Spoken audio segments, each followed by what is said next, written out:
Hello guys, welcome.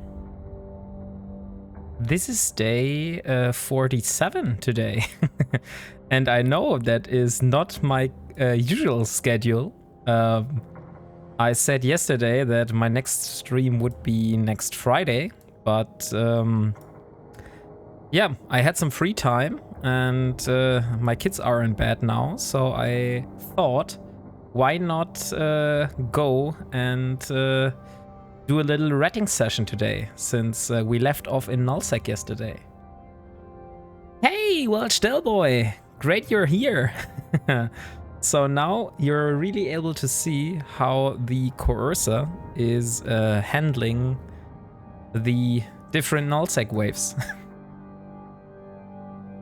So, let me have a look. Do I need to do anything? I think yesterday I thought I got a enduring afterburner, so I should be able to use an enduring afterburner. Yes. Oh no, it's a 10 MN afterburner. That's very unfortunate. I thought it is a 1 MN afterburner, but actually it's a 10 MN afterburner. Ah, dang it. By the way, Delboy, since you are in the in-game channel, maybe you could just shoot me the fitting for the arbitrator you used for level 4 missions. So I could have a look at it later. That would be very nice of you. Okay, but it seems I don't have a enduring afterburner, and look what I just found out, guys. What I forgot yesterday. I've bought a small capacitor control circuit, but then I forgot it in Gordica because I don't know, maybe it's because of the heat, which makes my brain mush, but yeah.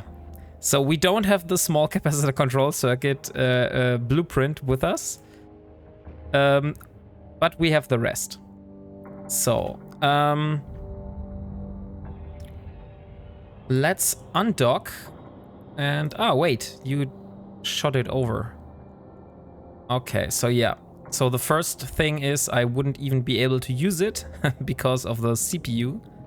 So I definitely need to see what I need to change here, but I'll just name this as well HMS Wombat, and I will save it so I can have a look at later. Thank you, Delboy. So let's undock and let's go for a little ratting here in Nullsec. By the way, guys, would you enjoy to have a little like Spotify music playing in the background, or would you rather have in-game sound? Because today I have set up both. So we could also have some Spotify playing in the background. But only if you want. Like, I personally don't care. So, let's go to the last asteroid belt again. And then I'm going to have a look at what ships we're going to find there. Also, what is with my industry? Yeah, okay, so the arbitrator time efficiency has finished, but unfortunately we're no longer near Semela, so I can't really do this. Another thing, which is a little bit problematic, so to say, is that we have the daily opportunities, and we can't really complete those anymore. We can complete this one, but we would need to use ever marks for one of those, and I don't know if I have enough ever marks. So I will take a look at that. Hey, Stuffle! Welcome! Here, look, I'm still rocking your the skin you sent me.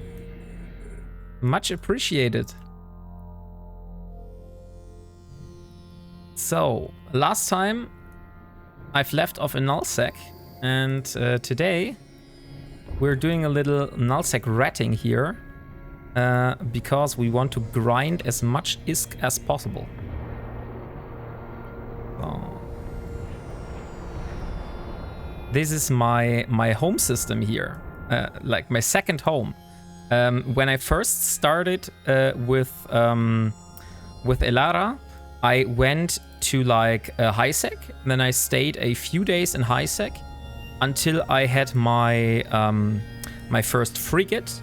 With that frigate, I went into Lowsec, and after I got my my coercer, I went directly, or not directly, but pretty soon after, I went into Nullsec and tried to grind the Serpentis here. So this is very nostalgic, so to say, for me. I just need to remember to not approach those ships directly, because yesterday I was a little bit cocky and almost lost my ship for that. So also we are rocking some Imperial Navy multi-frequency lasers today. So I know that they will probably vanish sometime soon. But yeah, I thought, why not? By the way, one question. Here it is said that the optimal range is 4.5 kilometers on those. If I'm below 4.5, like currently I'm flying at 4,000 meters, for example, will that make it better or worse? Like, should I rather stay at 5 kilometer, or is it okay to stay at 4? That's fine. Okay. So that's, then I'll just stay here. Also, below doesn't affect DPS, but harder tracking depending on the target. Okay, thank you, Chandelak. Didn't know that. But yeah, I learned a few new things today, because there was a German content creator which was live on Twitch today, and I joined his stream, and he was talking about resistances, and I learned that I shouldn't tank my ships, so the resistances will go over 100% when I overheat. Like, I shouldn't put as much resistances on the ship, so it's like 80% resistance, because if I overheat, this will go over 100%, and that will actually be applied negatively. So everything that goes over 100% will decrease the amount of resistances and just waste. Yeah, it will just go to waste, basically. If it's a frig that's too fast to track it, might be better to be further. Okay. Yeah, for like frigates, I was told that it's easier to keep them at range, but for bigger targets like battleships, for example, I should stick to orbiting, because that's a little bit easier to avoid their gunfire. But for frigates, I should rather keep at range. Because they have a harder time tracking you. Yes, exactly. Their tracking speed is a lot less. So let's see here. Okay, so first belt is cleared. Now we'll go and take the loot. Let me look. What else have I learned today? Yeah, he also talked about that I usually should not use more than 3 damage amplifiers. Like, for example, I'm not sure if I already did this on my arbitrator, so I will just take a look at the my arbitrator real quick. So if I simulate this one, yeah, we currently only have 2 drone damage amplifiers. He said that there are a lot of people that put like a lot of those drone damage amplifiers inside the low slots, and I should only use like 3, and after that I should rather concentrate on improving my capacitor, navigation, or tracking properties. So that's also one thing I learned, which I didn't know yet. The damage amps have diminishing returns the more you have them. Yeah, exactly. I think that has something to do with what he was talking about.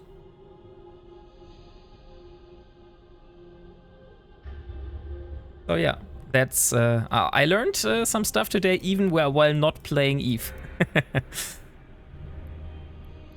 So let's have a look. Maybe we are lucky again and get one more of those warp disruption field generators. That would be very nice. Currently, we only... yesterday, we were able to get one of those. So that's already a huge success for yesterday's rating session. But for today's rating session, I'll hope that we might be lucky and get another one of this. Or... a faction ship would also be cool. I've only had a faction spawn once. Like Delboy, if you remember the Shadow Serpentis damage control, which I showed you last time. This one I actually got from one of the belts here in this system. There was like a battleship that dropped this one, I think. And the funny thing, I didn't realize this was a faction spawn.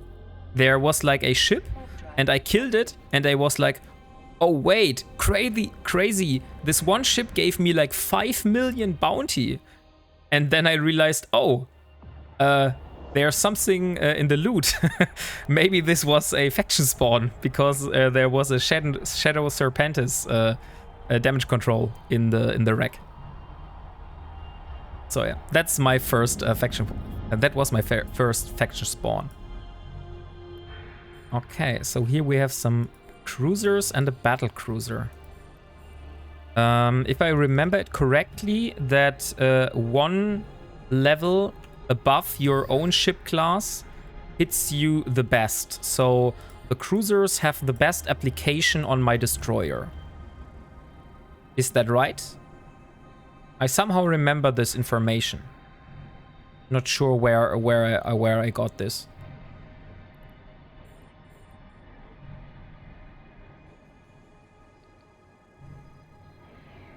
So let me see. 19 kilometers. Okay, so I will go for this one.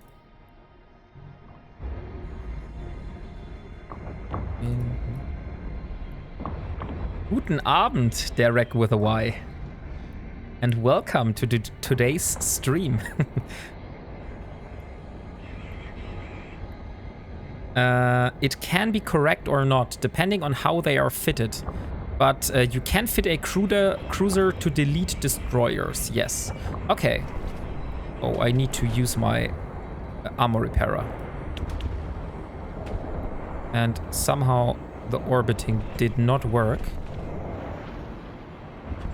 Now it's working. Okay, so first cruiser is almost down. Let's go with the next one. This way. Maybe not upwards. Maybe like I should go in this direction. Derek with a Y, how was your day? Oh no, there was an immense wrecking shot. Or that was a shot which hit me while I was steady. I need to be a little bit more careful.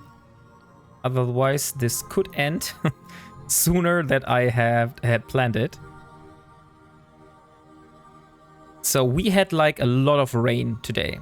I continued to shovel all the dirt in the garden today with my wife. And because it wasn't as hot as yesterday, but then it started to rain. And yeah, then we waited until it wasn't raining that bad anymore. And then basically we're shoveling the dirt in the rain. So it was like light rain. But then suddenly the doors of heaven opened and there was like so much water coming down. So no way we could continue. So I'll need to do this during the week. Didn't get much rain here. Seemed to just miss me. Lots of wind though. Ah. Yeah, I find it always interesting like how different the weather is. Oh, there was another wrecking shot from one of the cruisers. Is there like... How can I see, or are there certain ships which have like a higher probability of doing those wrecking shots? Because I'm always so surprised when I get like hit from one of those wrecking shots, and apparently they only seem to happen here in Nullsec, because in Lowsec I've never really had problems with those. But here in the Serpentis space, I don't know why, but that's like crazy. I get so much wrecking shots while ratting the bells. The higher chance to hit you, the higher chance to do a wrecking shot. Ah, so because it is a cruiser and they have the best application on my destroyer, that's why they are also most likely to hit me with a wrecking shot. I see, okay. Let's go a little bit more in this direction.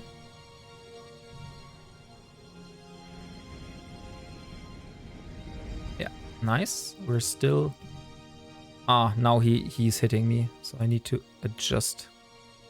Let's go a little bit more away from him. Yeah, the thing is with those that I always need to approach them at an angle, because if I fly at them directly, they will just delete me immediately. But this way I'm finally able to hit them without them hitting me. But I haven't got a flotilla admiral yet, so we only have like high captains and rear admirals so far. Because those give the highest amounts of bounty. That's why I'm really searching for those.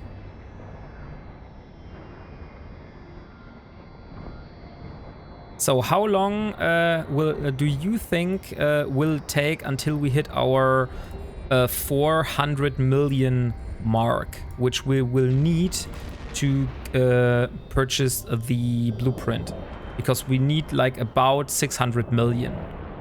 Rounded up, because we need to include a little bit more for the fitting. The hull only is like the blueprint is 585 million, but we will have to use a little bit more ISK, because we also need to purchase some blueprints for the fitting for the Harbinger.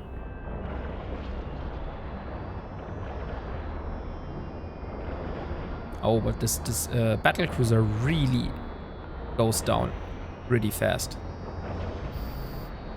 Nice, so next belt is cleared. Let's take a look. What is inside the wreck here? I also changed the microphone position slightly, so not sure if it is better or worse now. I did some sound check before and couldn't really figure out the difference. But yeah, maybe you have a little bit more sensitive ears and you can tell me if it sounds better or worse than last time. Do you salvage the wrecks? Unfortunately not, because I don't have my salvage boat down here. Like, I could bring it, but I would need to like do the whole way again, which is like 10-12 jumps, I believe. So we could do this and bring the salvage boat. So we have one combat coercer and one salvaging coercer. If you think that's worse, then that's a good idea, then sure. But I thought that today we will just go for like grinding as much belts as possible to increase the amount of ISK finally over the 200 million mark again, and then hopefully as close as possible to 300 million. I'm not sure if it would be worth the trip. Yeah, exactly. I think next time, like if this ship here dies somehow, I will go back and I will bring a blueprint for the cursor. So next time I will be able to produce and be self-sufficient just out of this station here. So I could produce some coercers and then maybe I'll just bring my salvage coercer as well. So I wanted to see how much ever marks I have. Because if I complete... Can I complete this one here? It will cost 2,500. And it worked. Okay, cool. So I have 1,000 ever marks left. And that means today we will get our monthly reward. Unfortunately, we're no longer Omega because our limited time has expired. But we will be able to get the Alpha reward at least. So that's at least something. So, dang it. Again, a 10MN. Maybe because all of those were cruisers. And yeah. We didn't had much luck. What skin is that? This one is the, how is it called? The Lava Core Imperial skin, which Stuffle, the Honey Badger, gifted me in one of the recent streams. I think it's a very cool looking skin with like the fiery bits coming out from that parts here.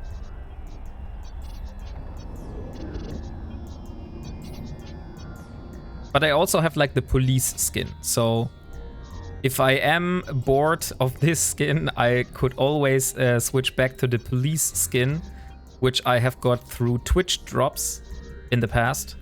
So we can use like the Imperial police. But at the moment, we're sticking with Lava Core. Didn't I jump to the next belt? Apparently not.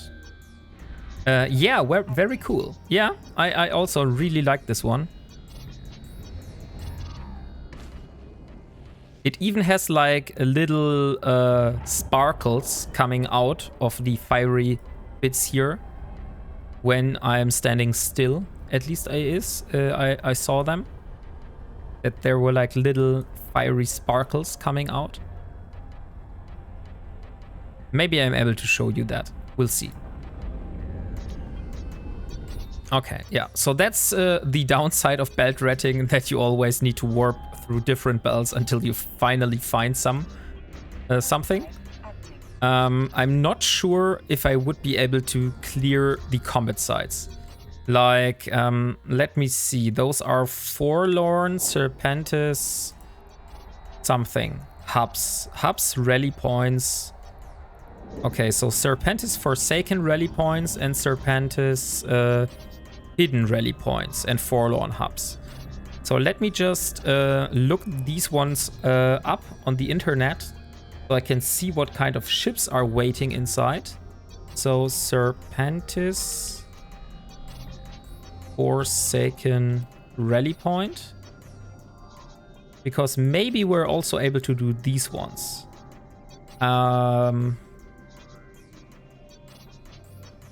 2 elite cruisers and 2 battleships in the first wave. That's already sounding a lot less fun. But we could try it. I don't think we will be able to do the hubs, but at least the rally points should be possible. Yeah, the hubs are no way I will be able to do them. They have like 4 to 7 battleships in the first wave. I think that's a little too much for my little destroyer here. But yeah, we might go for a Forsaken rally point and try this one after we have finished going through the belts here. Also, we haven't got any heavy turrets so far, right? We only got the stasis grapplers, but we haven't got any railguns or big blasters from the battleships. Because those are always pretty cool for getting a lot of minerals, which I need a lot of as an Ironman. So minerals are the most important thing to me. Oh, here you can see the fiery bits.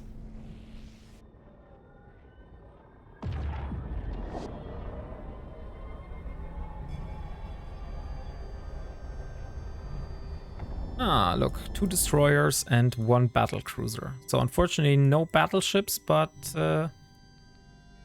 we can't have everything.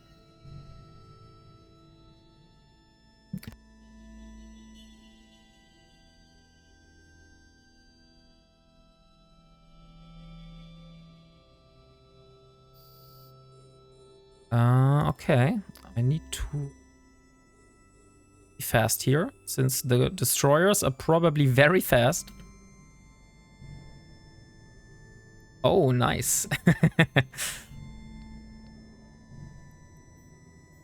Did the sound work? Like, I wasn't sure, because I needed to mute myself for a moment because my daughter was coming in. It did work. Okay, nice.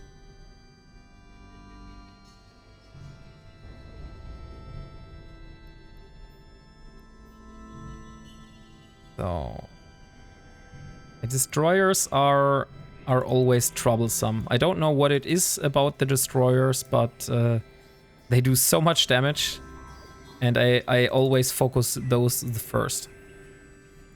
Even if there are like cruisers on grid, I will always go for this destroyers. And frigates. Frigates are also a second priority. I will rather go for the destroyers since they are doing so much damage.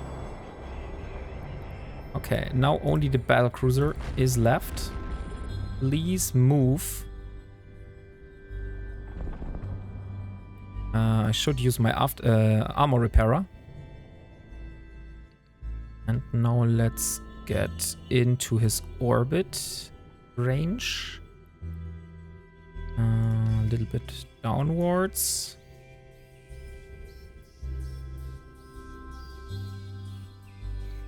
Like this.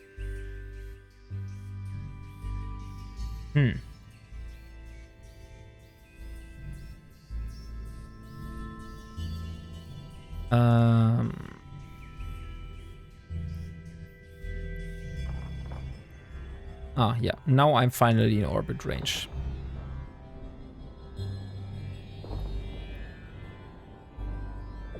I also thought about bringing my arbitrator down here, because I think it would be a little bit easier to do all this belt ratting with drones instead of using the lasers.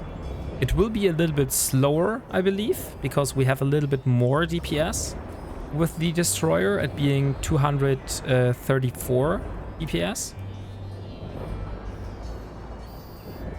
But yeah, need to think about that. Maybe not today. Maybe we'll do this in one of the next streams. Or I could also like transport the ship when I'm offline and not streaming, and so we can just start with the ship already being here. Okay.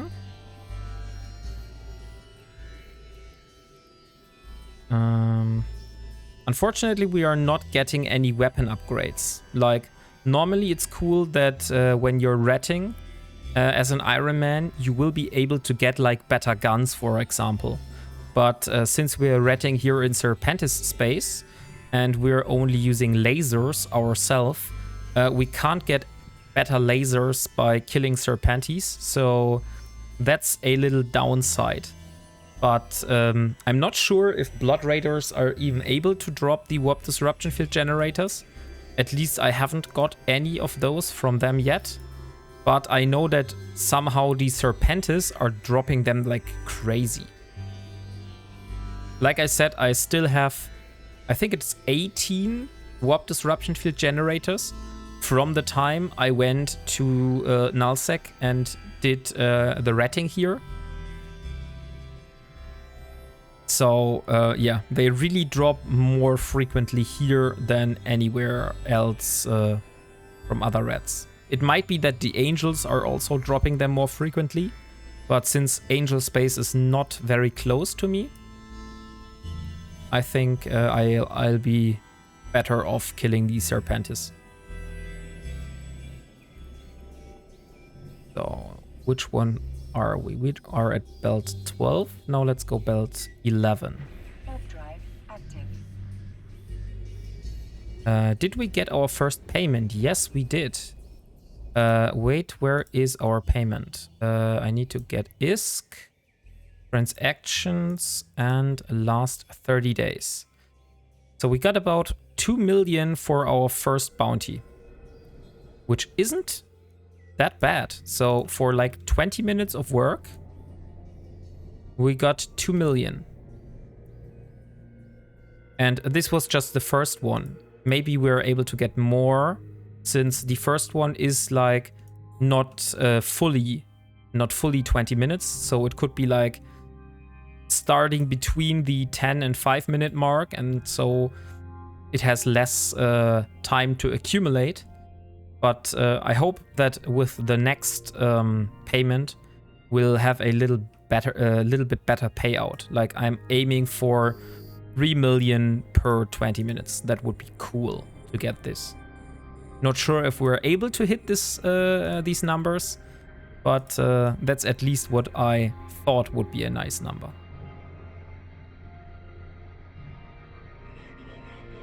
This is one thing which is so cool about the pulse lasers instead of using the beam lasers like I did in the past, that frigates are really not an issue at all. They come close and they will be evaporated immediately by the pulse lasers, since the tracking on them is so much better.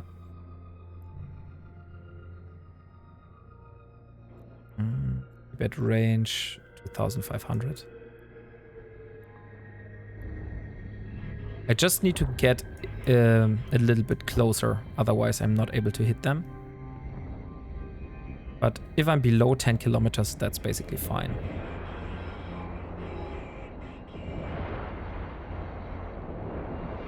And at 7 kilometers, once we get into our optimal range, then they will just die.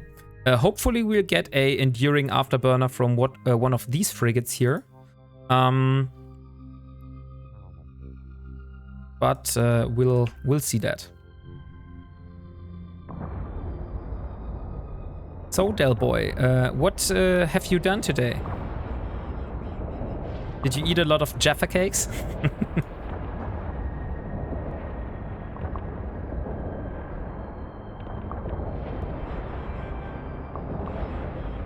Or were you just chilling with your wife and having a good Sunday?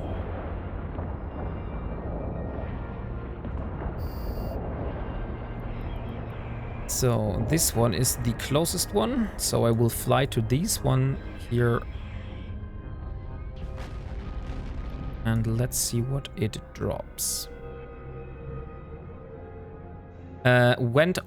We all went out for a couple hours, then back and running T4 abyssals with Vanity.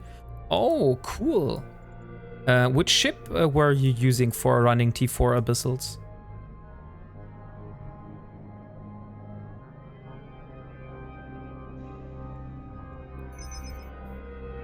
Since you probably were not using a Gila, since that is a solo ship for abyssals. So you probably, let me guess, you used a destroyer most likely, and I would say, from what I know, what kind of tools you're using, I think you used a jackdaw. No, you didn't use a jackdaw. Okay.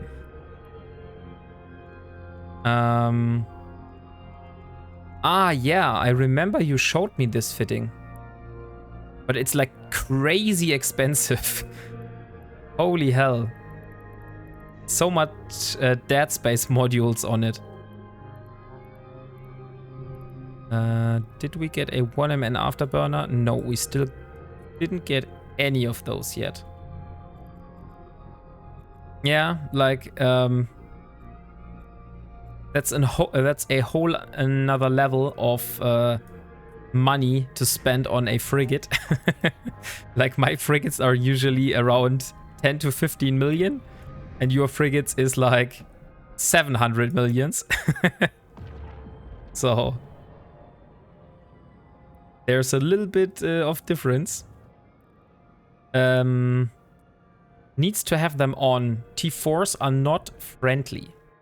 Yeah. Like I said, I did some T4 abyssals in the past with a Gila. Like this, my old alpha account, the single thing which I did like most of in EVE was running T4 abyssals and then later upgrading to T5 abyssals after I've got the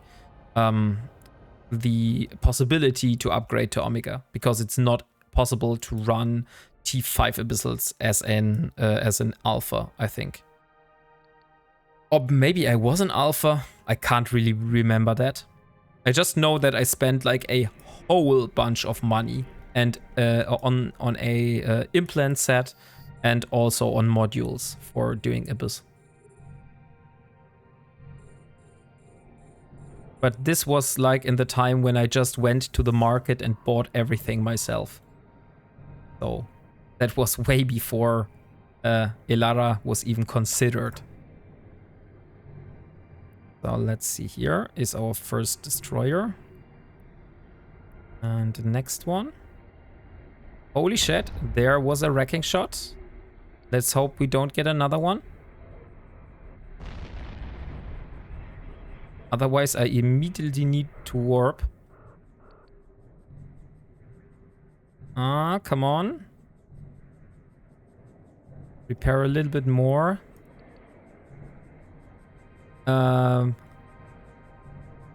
Hey, Eternitas, you're overwrapping.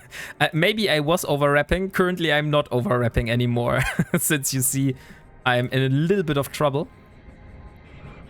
So let me try to get a little bit closer to that stupid destroyer here.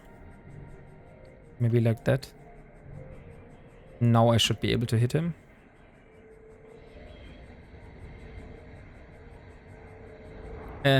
Oh, a bit laggy then. Yeah, no, currently I'm not overwrapping anymore. So here I am. And Serpentis Captain. So, okay. It has stabilized. Stream delay is a thing. Yeah, but the delay shouldn't be that bad. Like I have delay set to like real time, so you should have like only maybe a few seconds delay at most. But the delay should like should be next to none. If it is not working, then I need to adjust something, because I definitely set it to almost real time. And the last ship here. And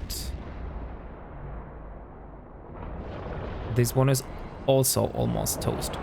Even with real time, it can be like 15 seconds. Also, different people have different delays. Oh, okay. I didn't know that. Okay. Wait a second, guys. My daughter just came in. I need to talk to her.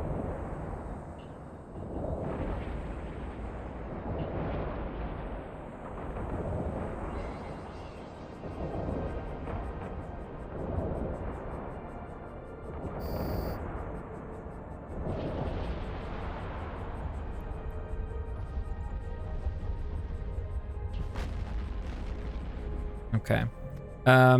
My daughter just came in. She is missing one of her plush animals in her bed. So after I have collected all the loot here, and we're most likely full, I will warp back to the station and drop off all the loot, and then I will make a short break and look for the plush animal of my daughter. Maybe I'm able to find it, and she will be able to sleep better, and then I can continue streaming.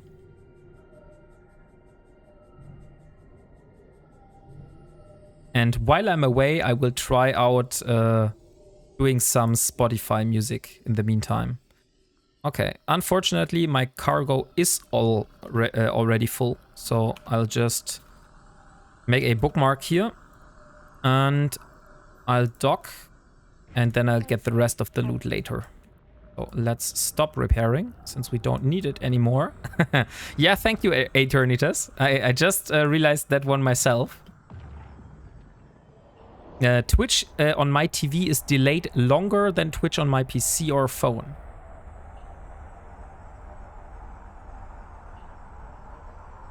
Let's test it. Leader down now. Okay, so let me try this one out. I haven't done this on live stream, but you can give me feedback if you can hear the music or not. So, are you able to hear music?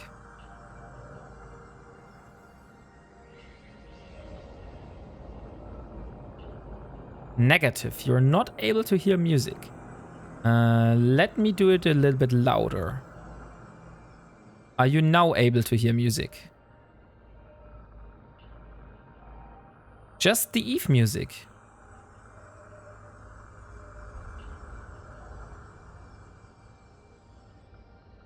Yes, Chandelek is able to hear music. So can somebody confirm that Spotify is working? Now there's music. Okay, nice. If it's too loud, then please speak up. Otherwise, I will go away there and we'll see us in a few minutes after I have brought my daughter properly to bed and found her plush animal. So see you guys in a few minutes. Okay, I'm back. Unfortunately, I wasn't able to find the plush animal. But we found a proxy and I think my daughter can now sleep happy in her bed. So we left off before dropping off the loot. So it's all still in my ship. So let's drop everything in the item container. And I still think we haven't got a 1MN afterburner. No. So we're still searching for a 1MN afterburner. But we have left off a little loot in the belt. So we're going to get this one now. So let me change. And here we are.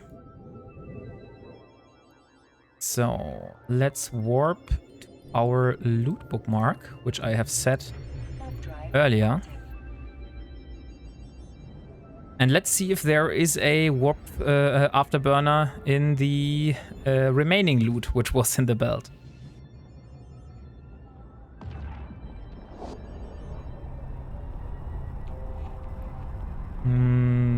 This has probably scuffed up the calculation for the next loot payment now. So we can't rely on that. Oh, nice. Look, we have 2 battleships here. 2 rear admirals and 2 cruisers. So we will definitely go for that one. I'll try to get the loot here while they're still so far away. And they're not shooting at me, so maybe I'm lucky and can get the rest of the remaining loot here.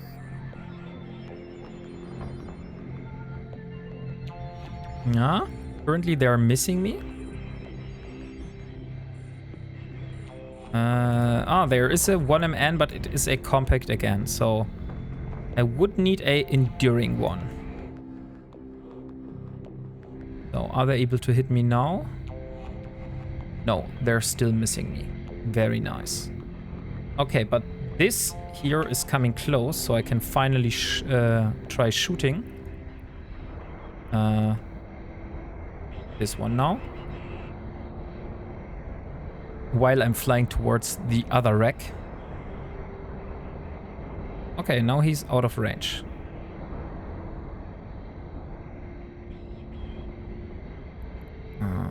Should I loot or should I kill before? I somehow really want to loot the remaining stuff here. And it's not that much loot, so it should be done very quickly. I just hope that the cruisers will come in a little bit closer, because then I will be able to just orbit the battleships But it doesn't look like they will do that. Let's see. Still 14 kilometers away.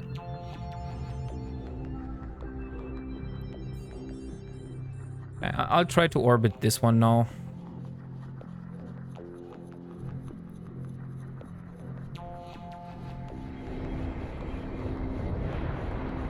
So.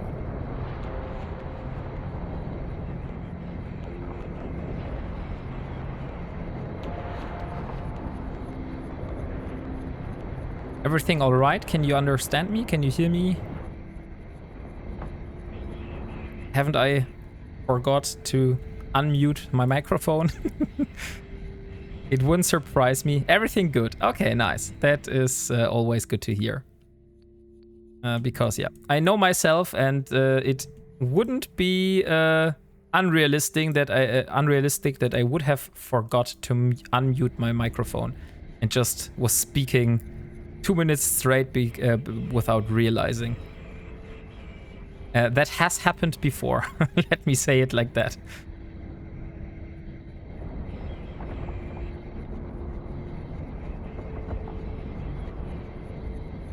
Okay. So, yeah. Would you like to have some music playing in the background while we are ratting here, or do you prefer the chill sound of EVE in-game music, like we currently have it?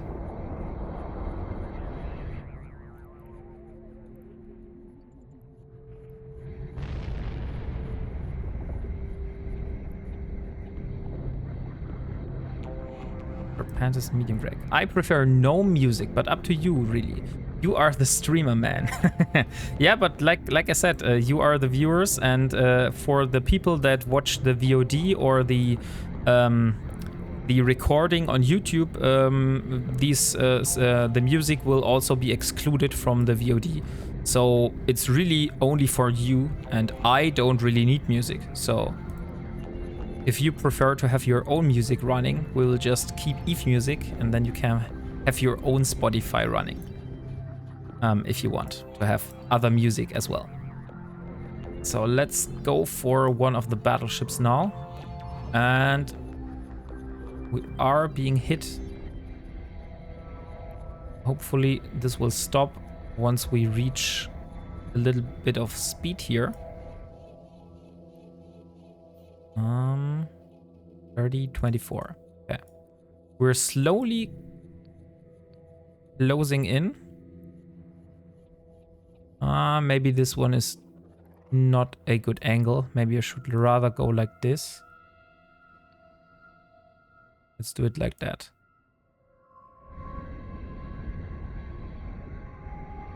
So 16, 15.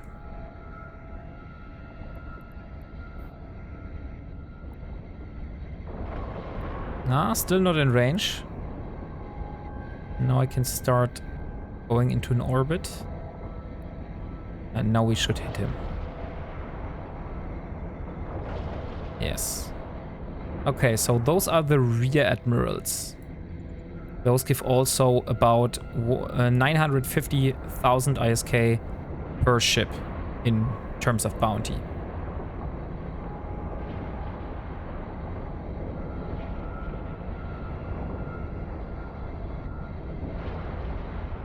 And if we think that the ISK we make here is not as great as we thought, then we also could do some combat sites again in Nullsec, and we'll just keep the destroyer here and go back to Nullsec and use our arbitrator and do some combat anomalies or combat sites. But for now, I just want to try out how much ISK I'm able to make per cycle when running my destroyer with the new skills and improvements that I have made to him.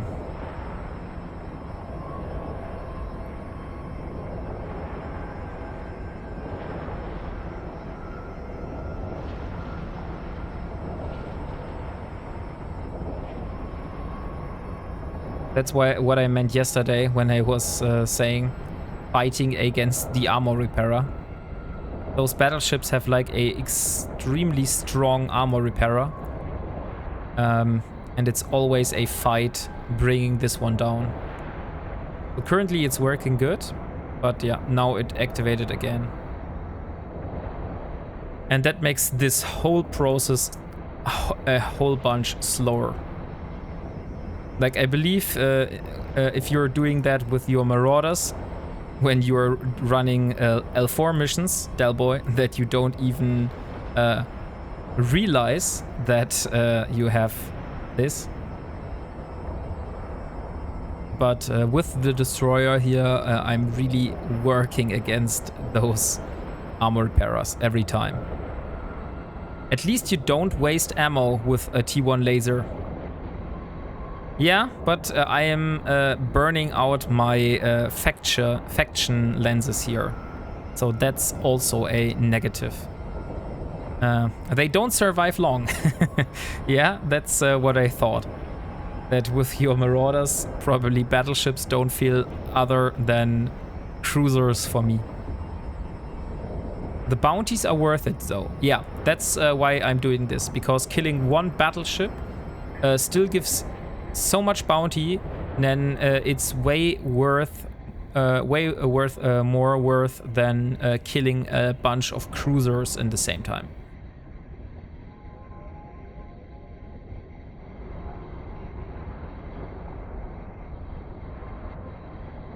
We're almost done with this one.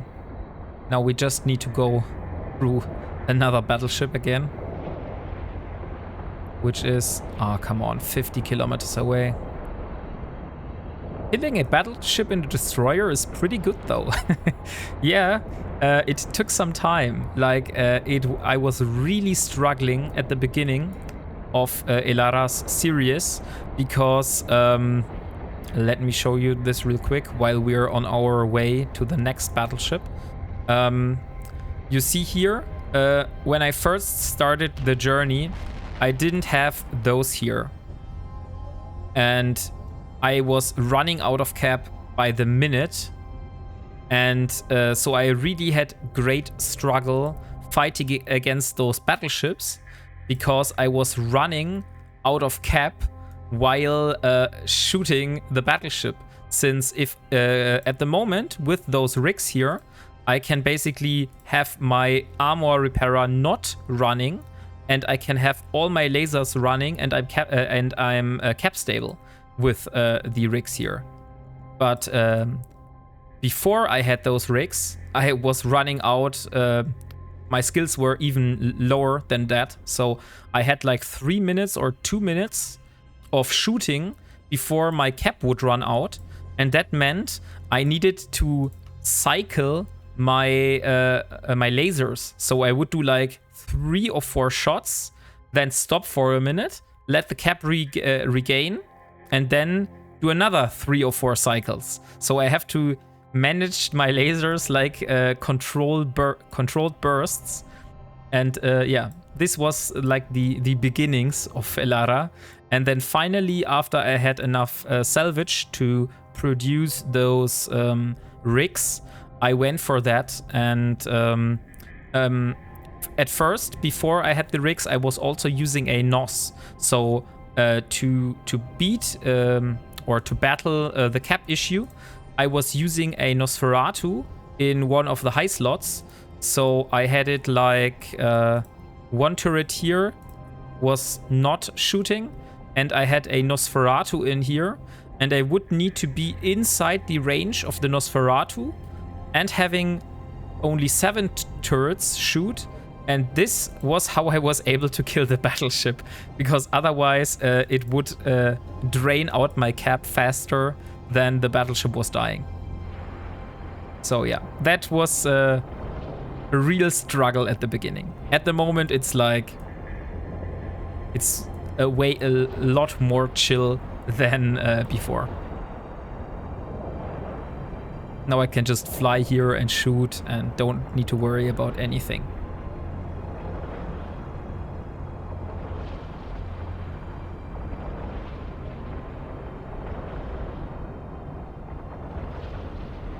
And also the DPS was a big issue.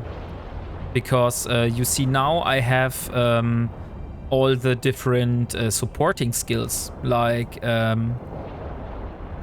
Surgical Strike, I believe it is, or there's one skill for gunnery which improves DPS, rapid firing. Before that, I didn't have all those supporting skills, so my DPS was like barely touching 150 DPS, so I was at like 130 DPS, I believe it was. And so I had a really hard time battling against those battleships, because when the armor repairer would start to kick in, I would do only like 1% damage, or other, it would repair, and then I would need to bring it down again, and then somehow, sometimes the repairer wasn't working properly, so I was able to bring it down a little bit more than the ship was able to repair after that. So yeah, that was really duct tape ratting at that point.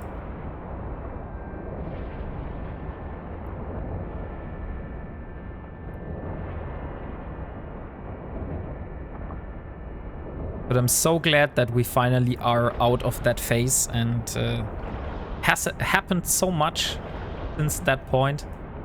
That's why I'm also like very interested in getting my arbitrator down here and see how good it is to use drones instead of turrets. So if I go for the arbitrator again, which I currently have, and I use the faction drones here, I only would get 183 DPS. With the lasers, that would be 200.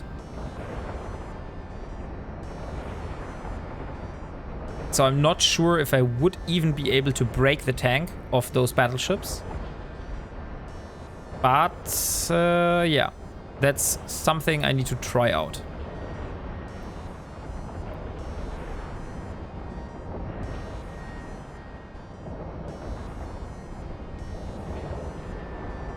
And finally, the next battleship is almost down.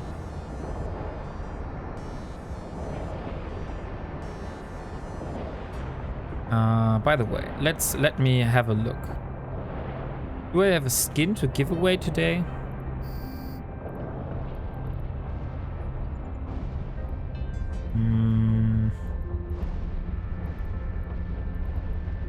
I still have a few.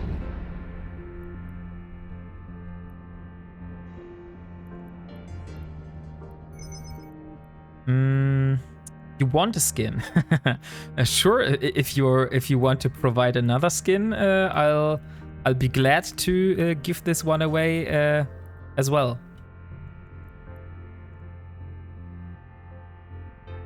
But I don't want to like I don't want you to like use all those skins on me, because you're doing your own giveaways, and I don't want to spoil those. Okay, let's warp to the next belt and let's see what we have there. It won't be a media skin. Ah, okay. Yeah, no problem. Like, every skin is fine. Like, I still have a few skins lying around here, so I could also give away some... What is this? I think I also got this one from you.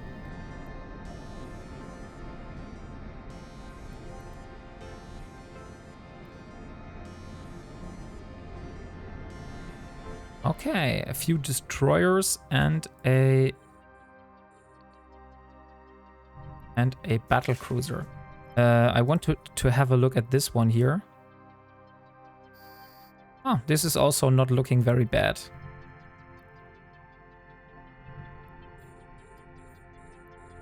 So this one here and this one here.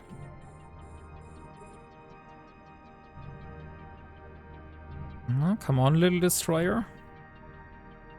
You're almost in range. Now you are. And gone. Oh, and we got our daily goal completed. So we have received our monthly reward. And we got wrecking shot.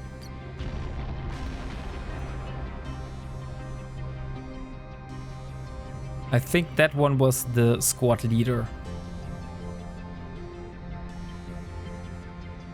I haven't paid attention, but that was like a lot of damage.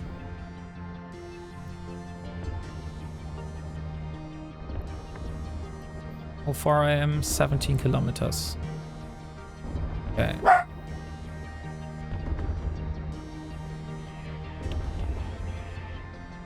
Yeah, okay, nice. We are in the orbit.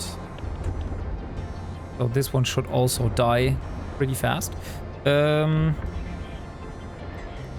I think we have two of those. We have a Dremiel versus Blue Force. And after that, we have a Dremiel versus Red Force skin. So I think the first giveaway will be for a Dremiel versus Blue Force skin. So let's start the giveaway. It will be a Dremiel versus Blue Force skin. And let's do like... Okay, so giveaway is up. You can now participate by running !by node as one word. And you'll be entered for the giveaway for the versus Blue Force skin. And after this one has completed, and you weren't able to get it, then you have a second chance when we give away the versus Red Force skin afterwards. Is that a reference to red versus blue? The giveaway is not active. Wait. Sorry? Something went wrong? It should be up. I'll try it again. Sorry, I'll try it again. Maybe it wasn't working because of some weird reason. I will just call it Dremiel Blue now, for short. And also we do 30 again. So let's do status. Okay, so giveaway should now be up. It's still not active. Okay, so something is wrong with the giveaway bot. Because it definitely says that there are nodes remaining. But you're getting the reply that there is no active giveaway. So how are we going to do that now? Let me see. Maybe I need to change the giveaway tool. Did you change the XCOM word? No, not really. Like, I haven't changed anything about it. I don't even know how to change that, to be honest. Let me have a look real quick. Maybe we can solve this in a few minutes. Set by command. So I will try this one.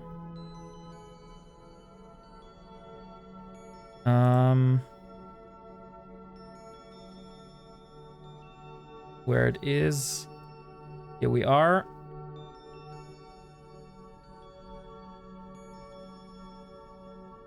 Set by command, ! by node.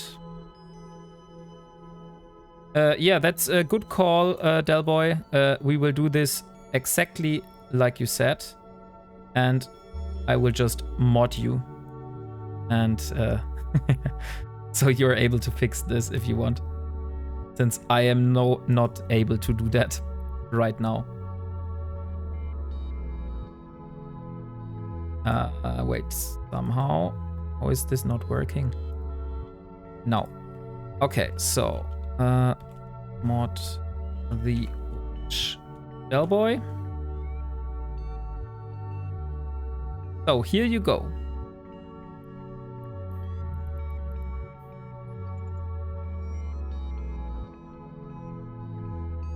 Let me fix this. Yeah, that would be cool. Like, if you're able to fix this. I have no clue what happened, since I haven't changed anything about the giveaway since last time.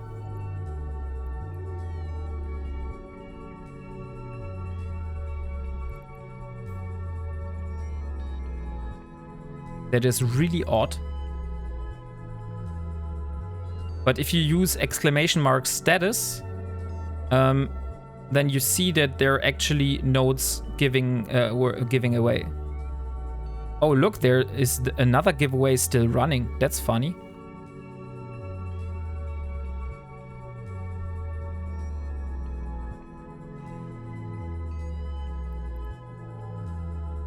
Fixed. Okay, so it was just a hiccup from the last giveaway. Is that what fixed it? Just so I learn what I did wrong.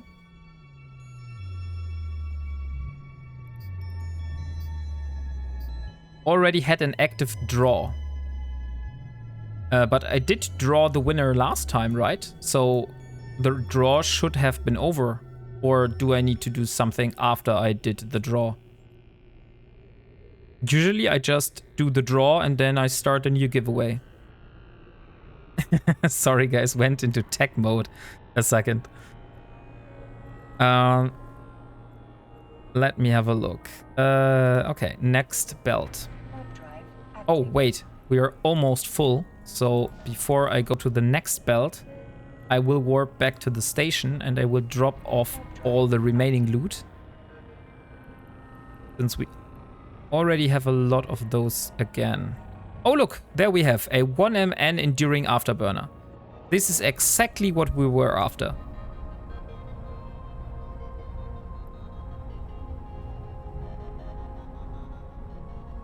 Also, Delboy, since you are now a mod, you could also use your mod powers to draw the winner if I forget doing that again. I'm not the best at keeping that in mind.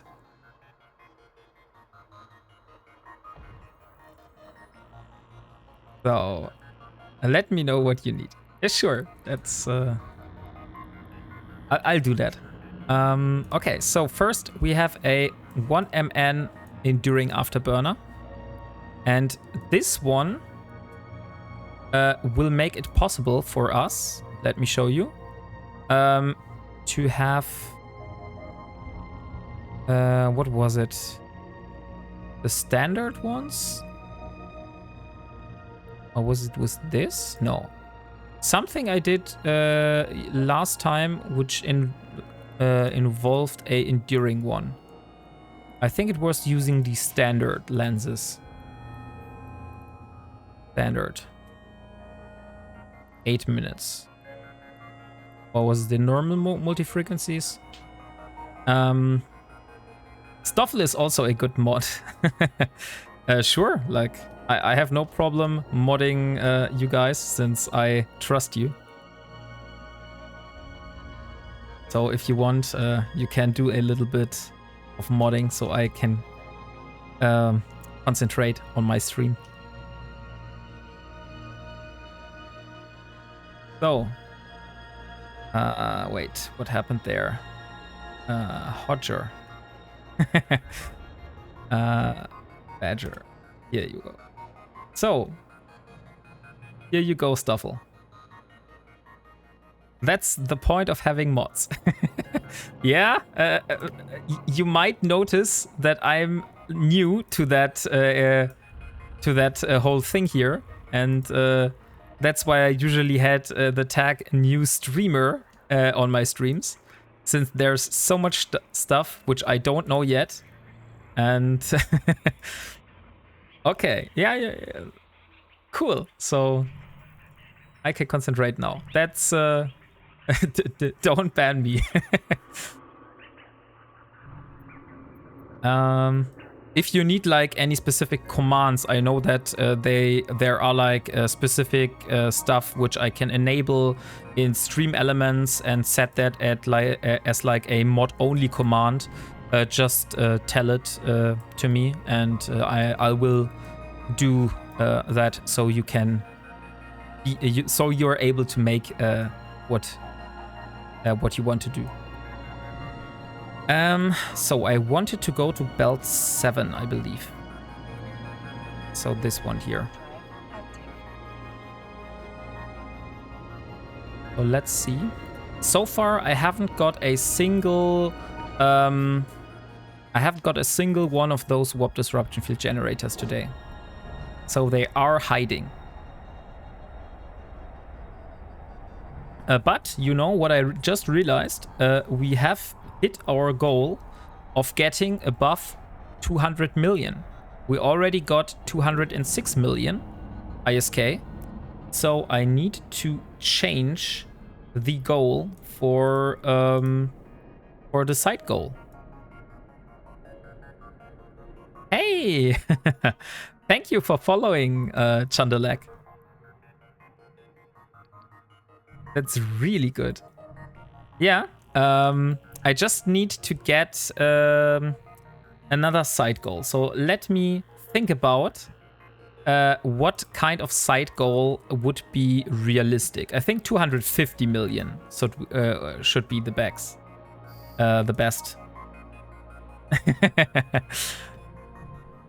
Great that you are having fun with the voice alerts. And not voice alerts, sound alerts. So, and those are going down. I think there's nothing better to see those destroyers just being evaporated by my lasers. That's really such a great feeling. Oh, the Commodore. What was this one again? Oh, this one was the one that gives 300k less bounty. Like, it's as tanky as the other battleships, so there's really no difference in terms of how much time it takes to kill this, but it gives like 300k less bounty. So it's always a bummer if I see one of those instead of a flotilla or rear admiral, since those give the highest amount of bounties. And now the last and final ship. Let's go down.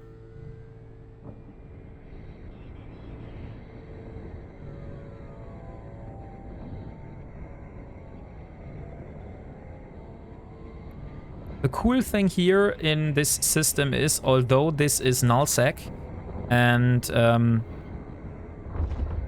it is generally pretty dangerous, since this is in a side pocket of the main road. This is usually pretty quiet, far from the locals. Like I said, I was hunted a lot the last time I was here. There were like a specific corporation, which I have set to terrible standing. Let me look it up. Because if I see it, I definitely know which one it was. Terrible standing. It was... no, not this one. It was Stainless Steel Cats.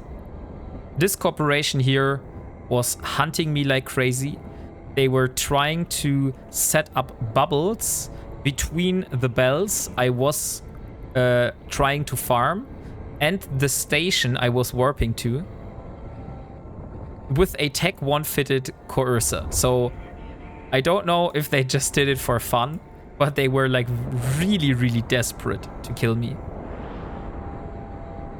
But so far they haven't been successful.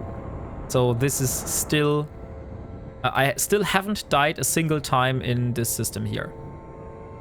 I was always able to like warp away and keep away from the combat probes, because this is such a large system. And if I warp to my safe spot that's like 60 kilometers away, they have a really hard time descanning me down.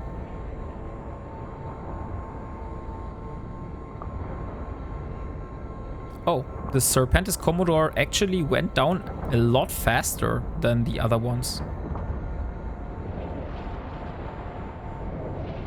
So at least there's some kind of balance here.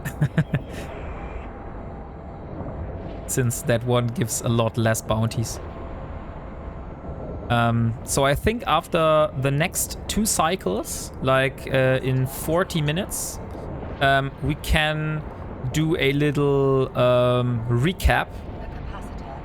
And my capacitor is empty. Why is my capacitor empty with the enduring afterburner? But I wasn't able to get it down with my old afterburner. Is that just bad luck? Or how did that happen? Because I wasn't able to get my capacitor down completely with using the compact version. But the enduring version, which should use less capacitor, actually felt like a downgrade. So let me see, that's 2 minutes and 24 seconds. And if I use the compact, that's 2 minutes and 15 seconds. No, so I get 10 seconds more cap with the enduring version. Here, this is the other turret I was speaking of. So the regulated mega ion phase cannon. This one also gives me about 15,000 tritanium. So that's also a great resource for me for doing reprocessing on to get minerals.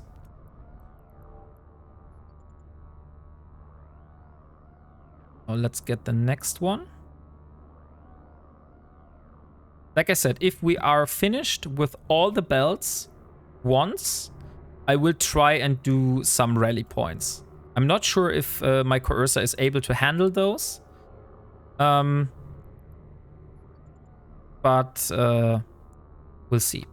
If you fall below 20% cap, the recharge rate drops pretty heavily. Oh, okay. I didn't know that. So that means if my capacitor, I shouldn't let my capacitor go down lower than 20%. So I should rather make a short break, let it recharge just a little bit, so I don't get below 20% and then start shooting again. I sent you a new skin for the giveaway. Let me have a look at the contracts. All right, there is a contract. A Catalyst Navy issue Federal Police skin. Oh, nice. Thank you. I think definitely there will be people that enjoy those. So we are in belt 7. Let's go for belt 6 now. Same with shields. Max recharge is around 30%. It's only with shields, right? Because armor does not recharge on itself. So it's only shields and capacitor which have those thresholds. Yeah, keeping it above 20 to 25% will be much better than draining it all the way. Yeah, armor needs reps. Okay. So that means I'll need to keep an eye on the capacitor, and if it goes near the 20% mark, then I definitely should make a short break. Okay, so this side here is very problematic since there are so much cruisers, and like you saw earlier, those cruisers are all able to do very problematic wrecking shots on me. Wait, I will warp out. Warp drive active. There's a pilgrim coming. And I also am a little bit in trouble.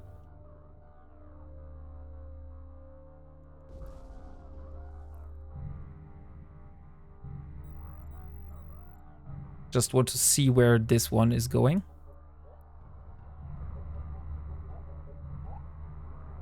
Okay, here's the pilgrim again.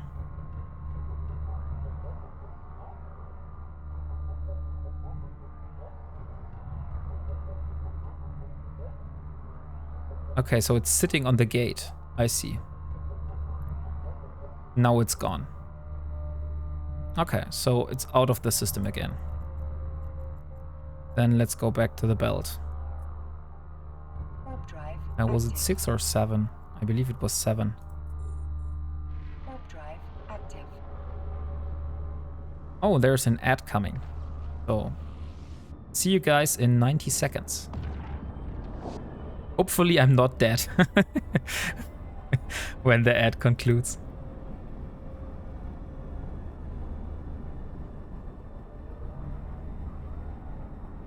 And I should stop overwrapping if I am having problems with my capacitor.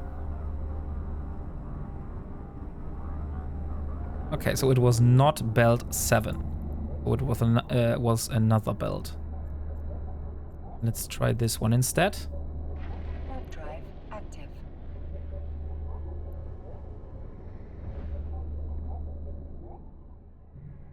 Okay, now there's another person. I'll try going down to like 5 AU, so I see them coming.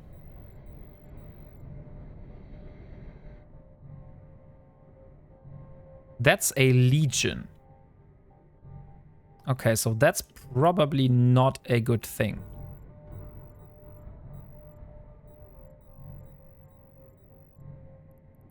I should warp to a safe spot. I think a legion is not a ship Active. which I want to come across.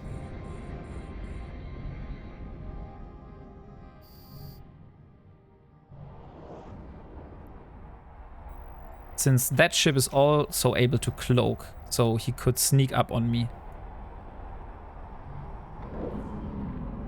The only thing which is bothering me that he's not using combat scanner probes, but he's using core scanner probes. Yeah, maybe that's just to like confuse me.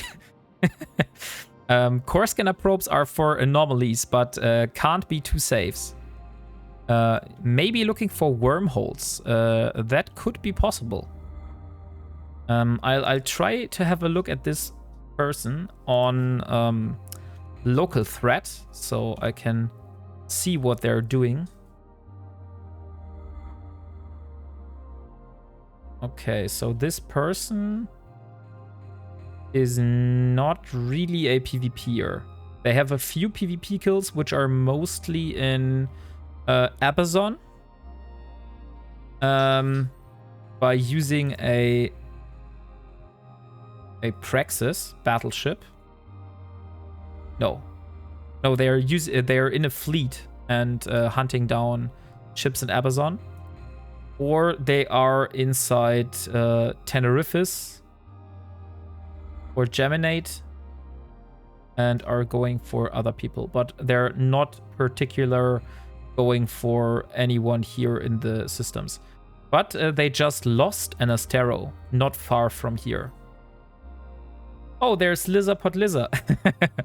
I remember this person from my time here. I'm pretty sure I also have set this one on a terrible standing. Let me have a look. So Liza, no. Liza, Pot, Liza. No, I actually haven't set her or him to terrible standing, but I will do that now. Okay. T3 strategic cruisers can be fitted for many purposes. Maybe he thinks you are one. Yeah, probably he thinks that I'm a wormhole. I guess he found a wormhole, he jumped through, and then he came back because there was nothing which he was searching for, right? Because that's a little bit odd that he went away and just came back immediately. And Ancient Syndicate. These are also a ganking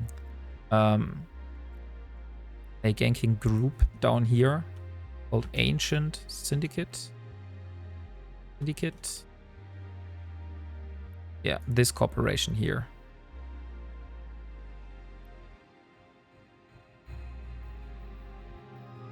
Oh, they're in the Alliance White Sky. So I already have White Sky set to terrible standing, so that should also bad standing, not terrible standing.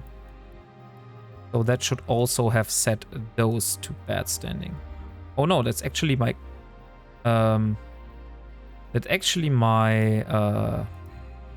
my corporation. That's interesting. I would set definitely those to terrible standing. Okay.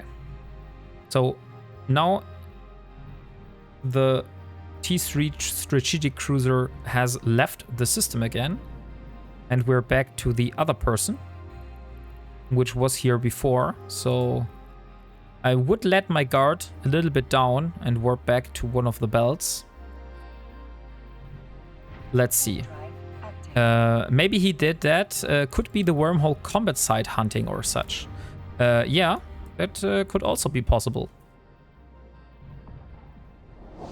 So we just need to be a little bit more wary than I was in Nullsec here.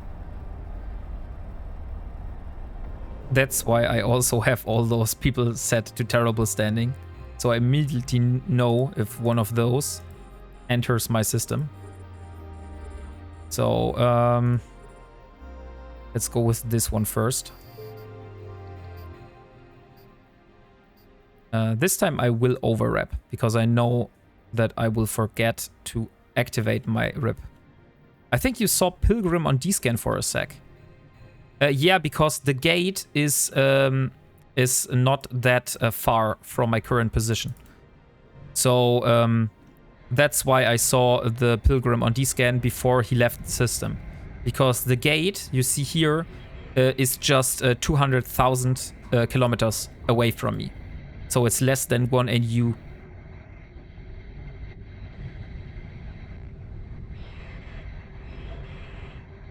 Okay, so first cruiser is down. Let's go for the next one. Let's see. Will my tank be able to hold this? I think I need to overheat. Yeah, that was a good call to overheat. But still having problems. I think I need to align.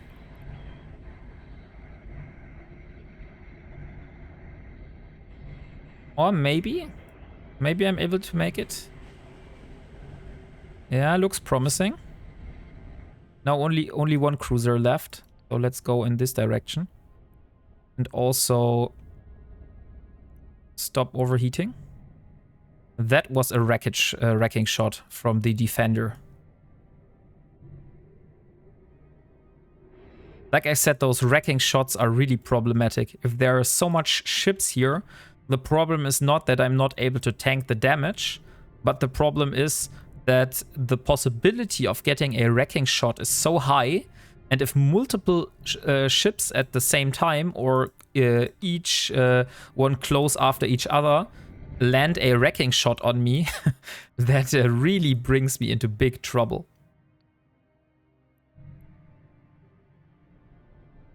I can't stop using my repairer for now, just to save a little bit cap. And now I'm almost... Yeah, now I'm in range. So let's go into orbit now.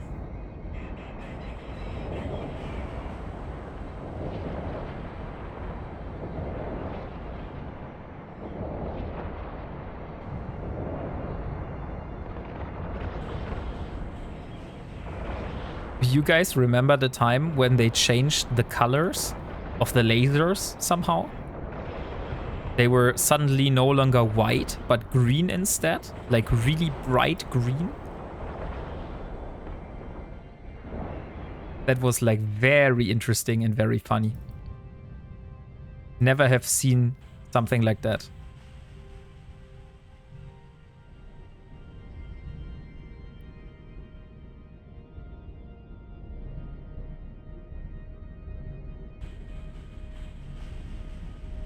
Okay, so now it's only the battle cruisers. Those shouldn't be a big problem.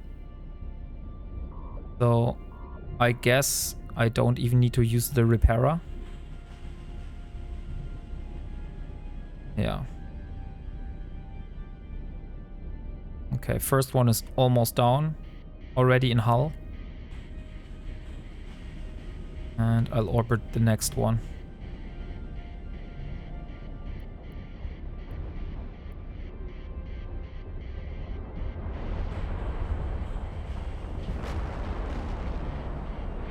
Don't forget your giveaway. Going to have a shower. That's actually a good call.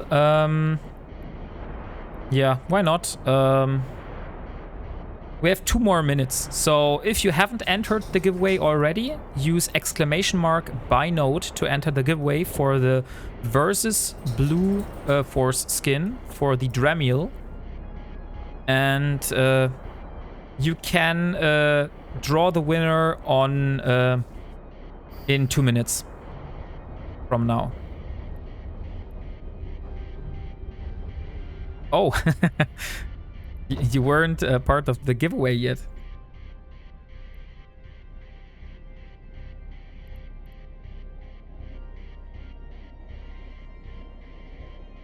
So let's see what is inside this one here. Nothing special.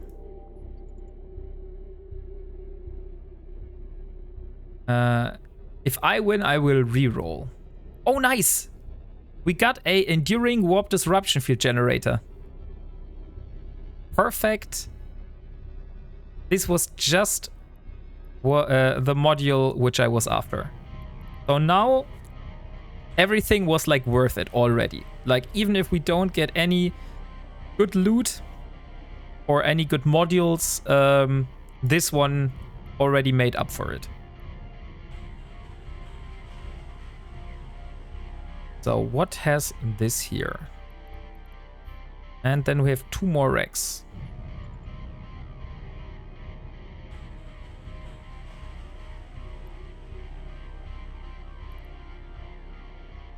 Ah, Stoffel. Wanted to get another node.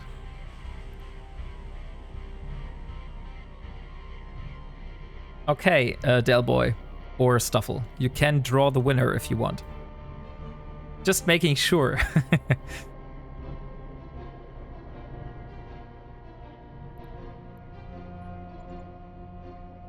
So, let's draw.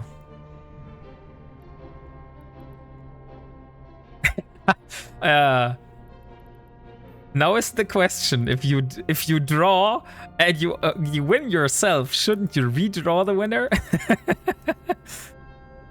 Otherwise, it is rigged.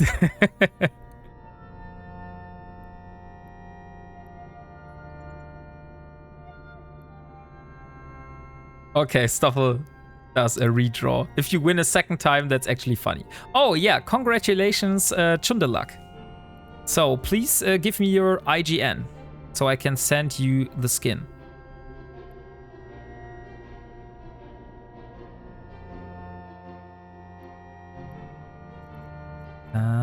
Next belt was like belt 5, I believe. Yeah. Warp drive active. Chundelak, are you still here? Dang, I just went to the bathroom. Did I miss it? No, you didn't miss it. I just need your in-game name. So you can use !IGN to give me your in-game name, and then I will send you the Blue Force skin. For the Dramiel. Reginald Valpo. Okay. Let me copy this. And where was it? Blue Force. Great contract. Private. There you go. Dramiel Blue Force. 1 week. And here is your prize. You have 1 week to claim it. Then I will have to redraw the winner if you haven't accepted it.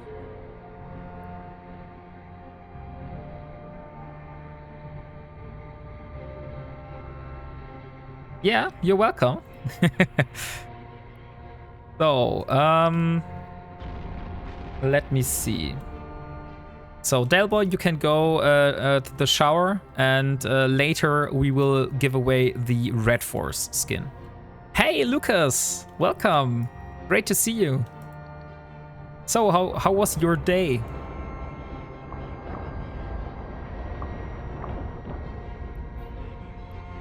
Did you spend the time playing Eve, or did you spend time in real life?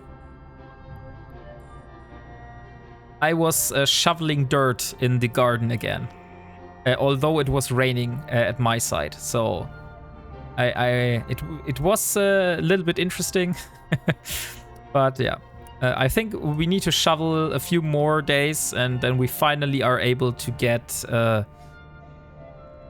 our pool assembled and have the kids be able to swim in the swimming pool. Most real life today, so getting to Eve now. Also, anyone here playing Eve GC? What the hell is Eve GC, Chandelek? Could you please explain that to me? Eve Galaxy Conquest. Is that the mobile game? Because if yes, then no. I have a strict no mobile game policy for me personally. So I don't play any mobile games afar from one mobile game, which is Pokemon Go. Because I'm playing this game with my daughters, and we're going out and hunting Pokemon sometimes on during the weekend. And also while going out with Maya and taking the dog for the walk. So that's the single exception I have to my no mobile game policy. Yeah, I have a strict no mobile game policy, except I know that sounds funny. I know that sounds like really funny, but it is like that. Like I have played Clash of Clans in the past and stuff like that. But I just stopped because it's like so much mobile games I just pure cash grab. They don't really provide a great game, but they will bomb you with a lot of different systems, which all are for getting your money. And I really don't want to have like this supported. I prefer good PC games which have like a good story, or like Eve are a big space sim where you can do anything. But Eve Conquest is like a building simulator, just like all the other building simulators, like Clash of Clans or stuff like that was, where you build basically your own empire, you send out your forces, I believe, and you fight against each other. And you need to produce, and then you can speed up the things with like in-game purchases and stuff like that. So yeah, that's why I'm sticking away from that. But sure, if you enjoy that, I don't want to spoil your fun. So if you have fun in the game, then that's cool. I was just making my point why I'm not playing this.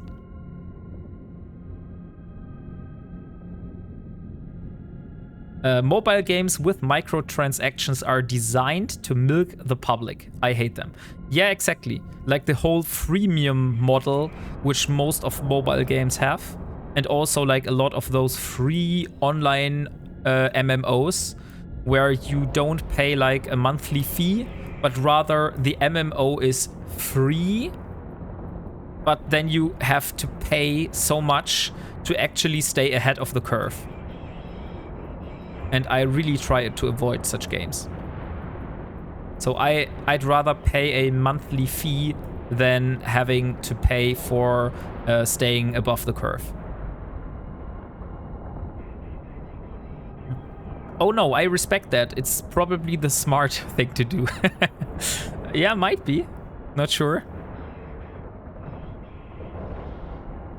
Like, I know that I could also spend a lot of money on Pokemon Go, but I'm just not doing that. So I play this game for free, and we're actually going to the different gyms and spinning the gyms and getting the rewards. Yeah, so it's harder, but as I'm doing it in EVE, I have no problem with a slow process and grinding. So I have the Pokemon Go clicker as well when I played that. What is a Pokemon Go clicker? Maybe you need to explain this to me.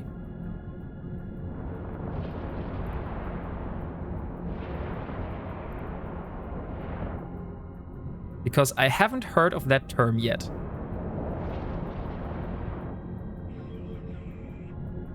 I'm still learning to hit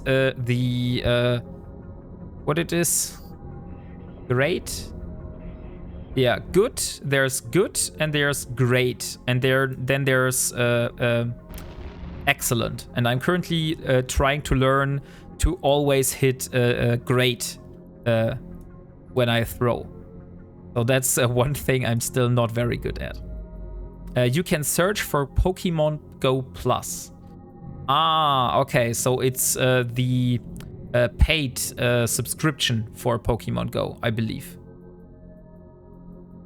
It's an accessory. Accessory you connect to your phone so you can play the game without looking at your phone. But what are you doing with the clicker? So you would click on the thing which is connected via Bluetooth, and then what? What happens in the game when you do click on the thing? It vibrates when there's a gym or a Pokemon, and then you click to spin and catch. But you would still need to look on your phone, or is the clicker programmed to always hit like excellent throws, not draws? Because there is skill involved in it. Only hits the normal ones. Okay, so that's the downside. Yeah, because I think that's the hardest part with Pokemon Go, that you need to hit like the excellent throws to actually catch the good Pokemon, and I haven't been able to do that properly. So I'm still learning to do the great throws and slowly improving. So maybe in the future I will finally be able to do the excellent throws on daily basis. This does bad throws, but allows you to play it while just walking and not paying attention to it. Okay, I see. But you need to have Pokemon Go Plus for that. So that's the downside. I had one of those, but it does all the stuff automatically as you walk about. So you weren't even... you didn't even watch your phone. You were just walking around, and it was catching the Pokemon for you, Lucas? Yeah, but it's not a subscription. So it's a one-time fee that you pay for the Pokemon Go Plus? Yeah, so I'd go for a walk down the river with the dog, and when I get back, I've got like 30 new Pokemon and a bunch of items. It's a physical item you buy. Okay, you know. Maybe, Lucas, can you provide me the link of what, where you got this? Or also Chandelek, because I think that sounds great, because that's one downside for me at the moment, that when I go for a walk with the dog, then there is the problem that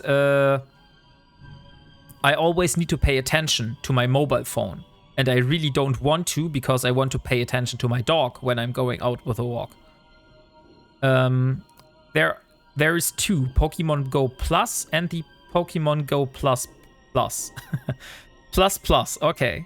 The Plus can also track sleep health in Pokemon Sleep. So it will be able to catch Pokemon while you're sleeping? Is that what you're saying?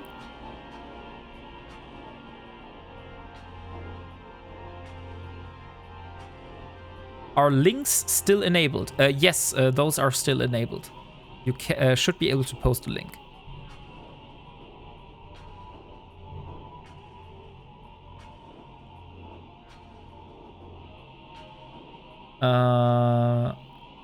Gotcha. Gotcha evolved for Pokemon. Okay, I really need to look how much... Okay, that's about 34 pounds. I need to see if those are also sold in Germany.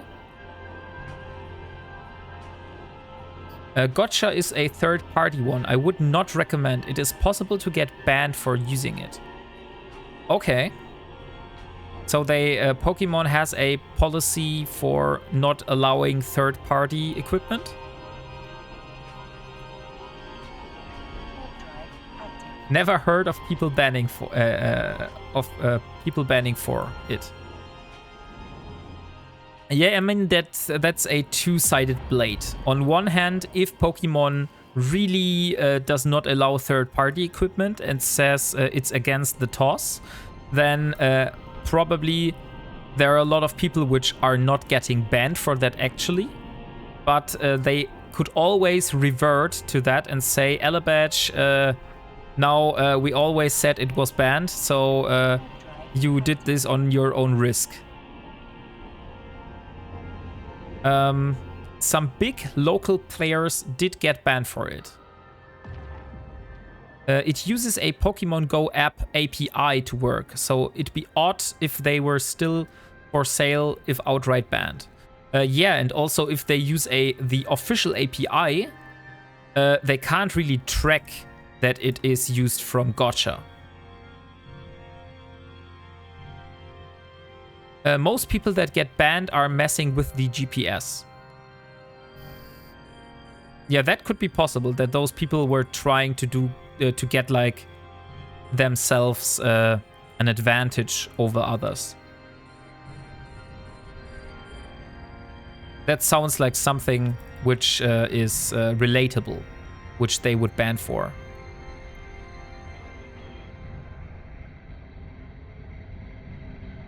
So Chandelak, if you want, you can also link the one that you have. I'll just do some research on it, because like I said, I live in Germany and I don't know if the same accessories are available here that are available at your places.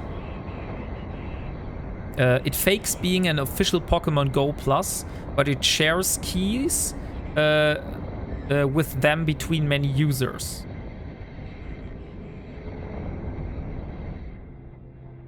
Okay, I see.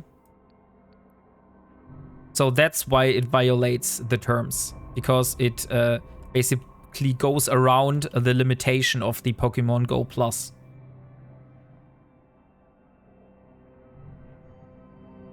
I'll update you if I ever get banned, but it's been about 5 years so far.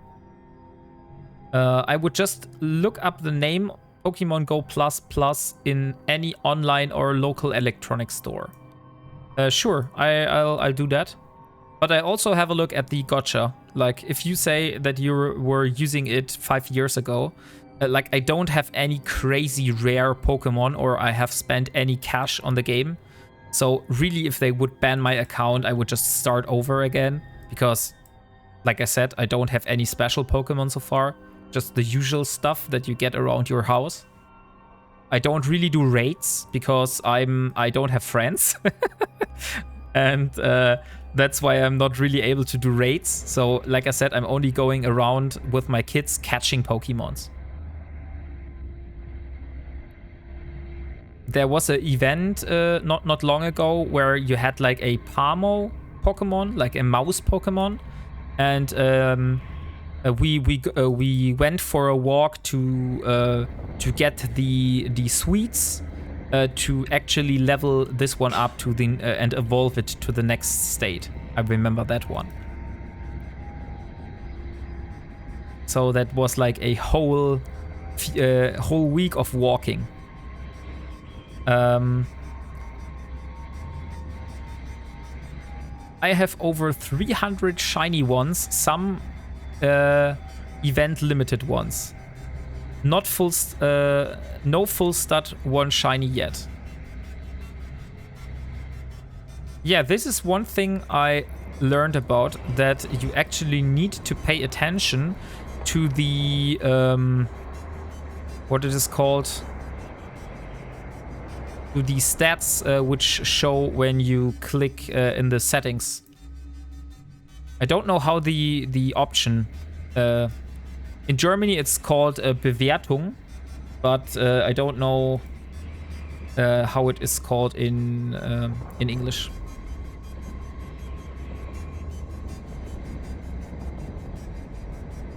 Let me look this one up real quick.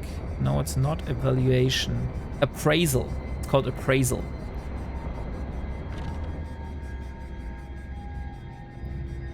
So here's the Commodore.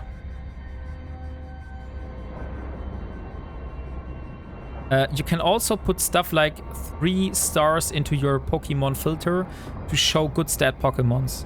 4 is perfect. I have 1 4-star Pokemon, which is a sheep. I don't know if it's like any good. I just found it randomly. I think I hatched it from an egg, but it has 4 stars. By the way, I was thinking of starting up my own Ironman run on my stream. Taking my old forum rules and reworking them and giving myself a goal. But I don't want to seem like I'm stepping on your toes. Yeah, like I see that, I can't really tell you what to do or not to do. Like, if you want to do another Ironman run, then sure, go for it.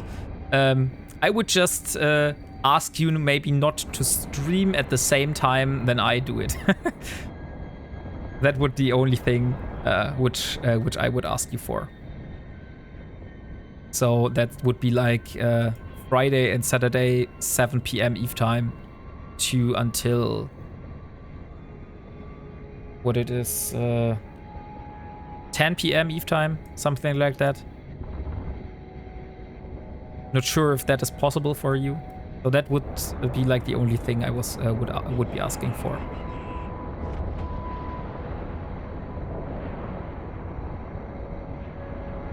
I was thinking of streaming myself, but nothing even Eve related. Sure, that's no problem. I only plan on doing mine as part of my streams rather than the focus. Ah, okay, so you're just doing your normal streams and you're from time to time you're doing like the Ironman stuff as a kind of a variation to your normal content. I see. Yeah, I think that should be no problem at all.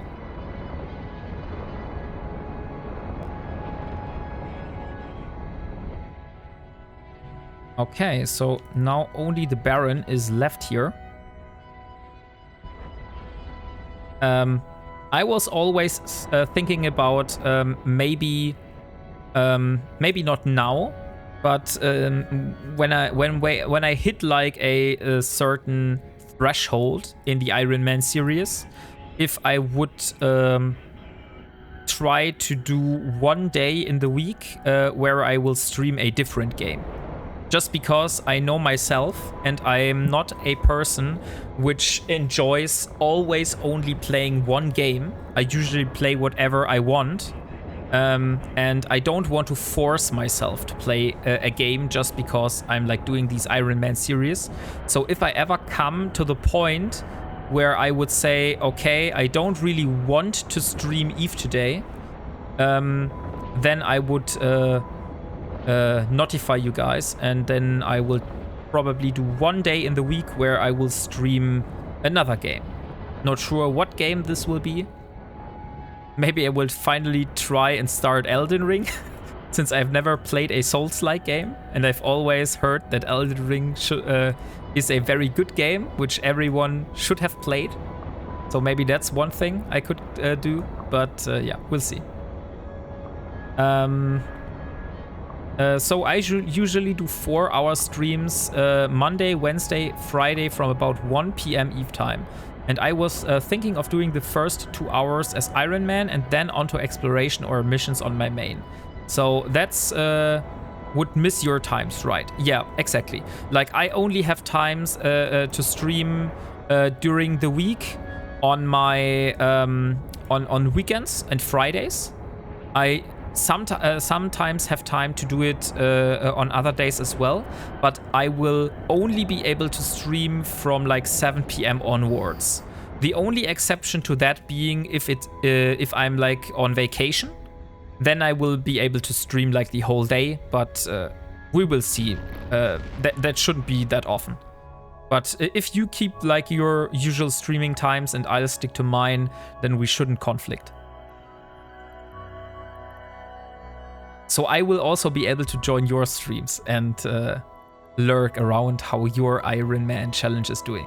Because that's something I'm also interested, like how other people are doing their challenges and what difficulties they come across and how they solve it. Aren't you going to do Dune like all the other Eve streamers? No, not really.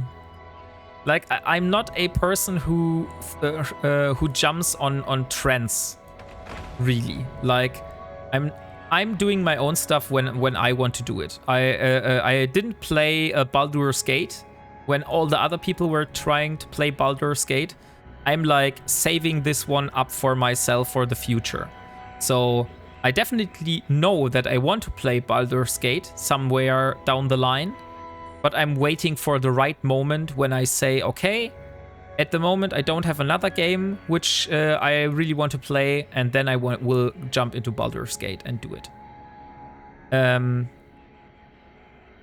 Yeah, it's interesting. I've done a few Ironman runs in the past, but I want to lay myself out on some goals this time around to focus on getting particular things done.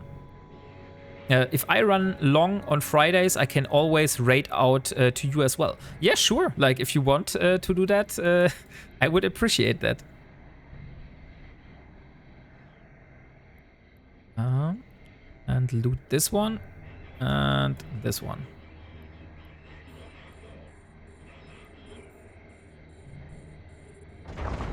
So, and you said, or there was a wrecking shot from the Commodore this time.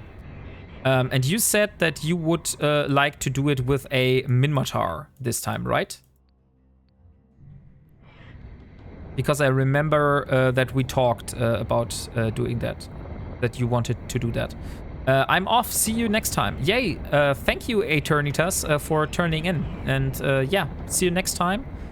Most likely will be Friday, but I'll post updates to schedule on Discord if something changes and I suddenly have time. Otherwise, you can always have a look at my go live notifications and see when I'm suddenly going live. Either Galente or Minmatar. Galente is my usual, but I do like Minmatar guns. I personally would say do Minmatar, maybe, because I think Galente is just too easy. Because before I did Elara, I tried to do a run with my old Galente character. Like I said, I had my old character, which I was doing Abyssals with. I started doing an Ironman challenge on him because I didn't want to create a new character. Because like I said, I'm always in every game a one character and one account person. Like I'm never going into alts. That's just not my thing normally. And so I tried to make it work on my old character. And it didn't really take long. I think it took like 11 streams or 11 days of me actually doing it, and then I had my cruiser. So it was like so stupidly fast where I was getting my goals, and I really had no struggles at all. Like all the struggles which I had with Elara, where I had to how to do with my capacitor, how to stay alive and stuff like that. So with Galente, I just sent out my drones. The drones were doing the work, and I was just chilling and shooting with railguns from afar. So that's why I personally would recommend you doing something else than Galente, because Galente is really not that difficult to do. I take it you've not done Galente missions then. What do you mean with Galente missions? Like, I did a lot of ratting mainly. Like, I didn't do Galente security missions with my old character. It was mainly in Nullsec or Lowsec, and I usually did belt ratting. Like I said, it did not take long until I had my Vexor, and I was just blazing through stuff with heavy drones on my Vexor, and after that, it was just like so boring. Because what I'm doing here, where I have to manage my capacitor and I need to stay at range and I need to be careful and stuff like that, with the Vexor, I was just orbiting, sending out my drones, and then waiting and until everything was dead. And that was like so easy and so boring. So. And then I hit a really problematic threshold, and this made me delete my old character and start all over with Elara, because I had a maxed out alpha character. This was my old one, and I deleted the whole character and started new with Elara because I was trying to build a Gila. And I was trying to enter faction warfare, but the problem was that to enter faction warfare, I had to get like a specific amount of standings with the Goristas. And my standings with the Goristas were so bad, I was like at minus 3.0 stuff. And I would need to go above 3 point something in positive. And to get this, the only way I would be able to increase my stuff would be to do level 1 Goristas missions in Nullsec. And I needed to do 15 missions, I think. And after that, I would get a storyline mission. And that grind was just so annoying because in the... what was the system? It was somewhere here.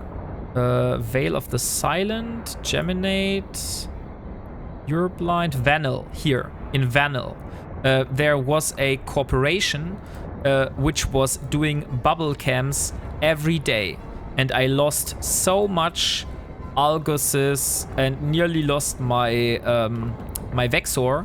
And there were so many days where I was very hyped, like today with Elara, and I said, oh yeah, I really want to do stuff today. And then I wasn't able to do anything because all the gates were bubble camped in the system. And I wasn't able to get out of the system. And yeah, that was so frustrating that I quit, deleted my old character, and started all over.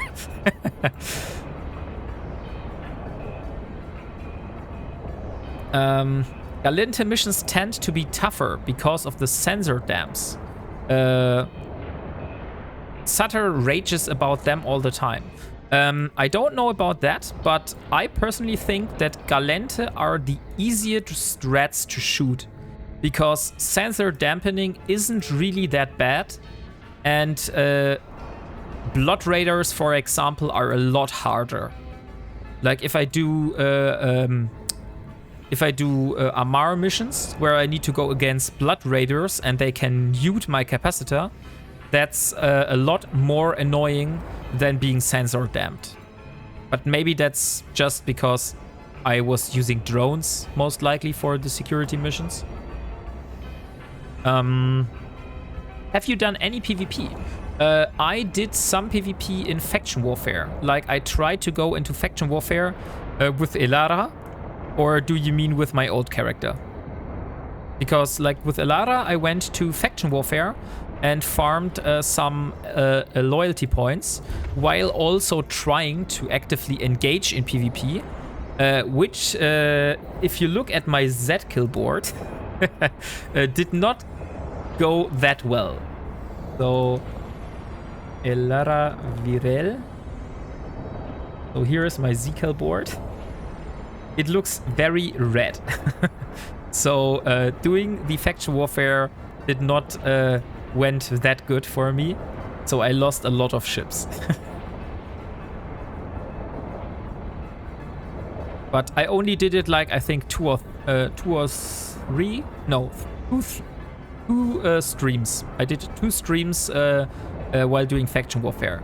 And after I got the loyalty points for the faction drones, then I started doing other things.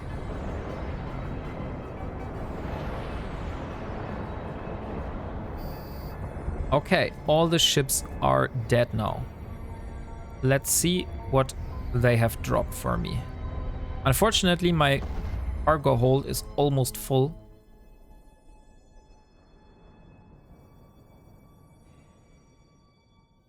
Okay, I'll take it.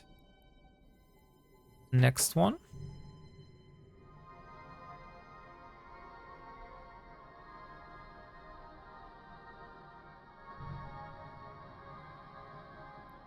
This is also the battleship. Yeah, okay. Unfortunately, I need to get back again, drop off the loot, and come back here. Yeah, maybe then I'll go Minmatar then. What you also could do is Kaldari. I haven't seen people doing Kaldari successfully yet. Because I know that it is very hard to do Kaldari. Because missiles are doing so few damage in comparison to like blasters and stuff.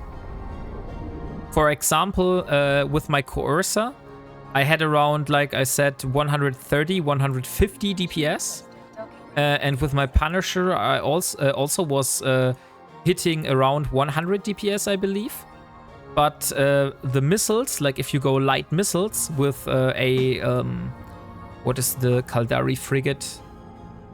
I don't know Kaldari ships a lot, but I'll look them up real quick.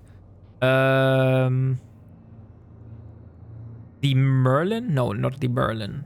The Kestrel. If you go with a Kestrel or a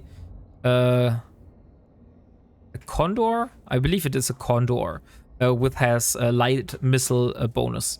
Then you really don't do a lot of DPS with that. But yeah, sure. Like if you go hybrid turrets, that could be a total different thing. I just don't know of people that did Kaldari. Maybe there were people, just I just don't know them. I just know that Galente is very easy. This is the only thing I can say for sure. Because I went from Venator. Venator is like the most OP corvette in the game, which has a big impact on your Ironman progress. And after I had the Venator, I went for a Tristan. After the Tristan, I went for the Algos and then for the Vexor. And once I had the Vexor, then it was basically easy mode. I was able to complete havens, I believe they were called. So like combat sites. And I made around 80 million ISK in one stream. Stuff like that. So it was like so good money for a cruiser. It was unreal how much ISK I was making for an Ironman. I think the long run is probably end up using a mix of ship.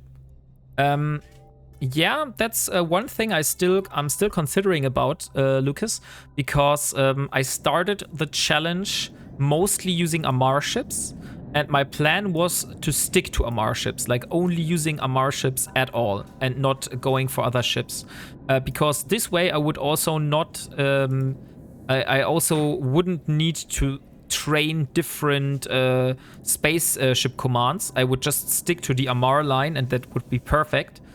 So that's what I have in mind for Elara. That's why also on the thumbnails on YouTube and for Twitch, there are only Amar ships. Maybe this will change in the future, but at the moment, I think I'm staying with Amar. Yeah, I suppose it's different if you're staying Alpha, as you're limited on SP. Yeah, sure. Maybe if like Omega is maybe sometimes in the future, no problem, and I have basically all the Omega I need forever, then I can go whatever I want. But for the moment, I definitely stick to Amar. Also, I think it's kind of funny because I'm doing like a more lore-related playthrough, as you can see with Elara's backstory and all the story that I do on my Discord.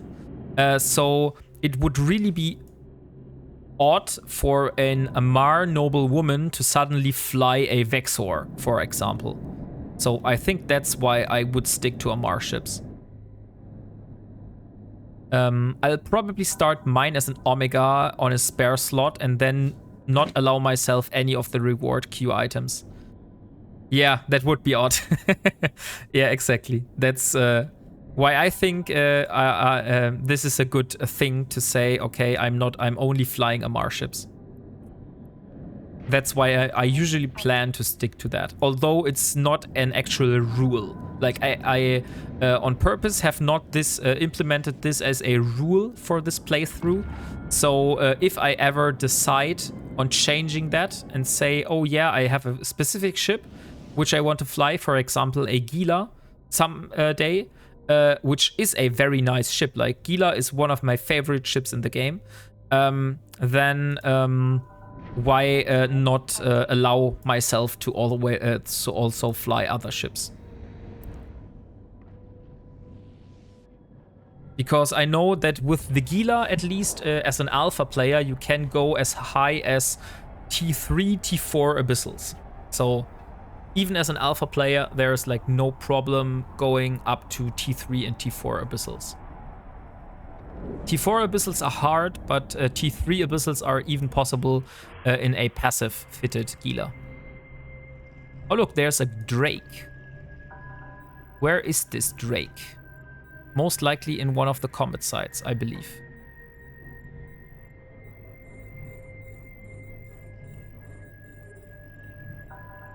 Oh?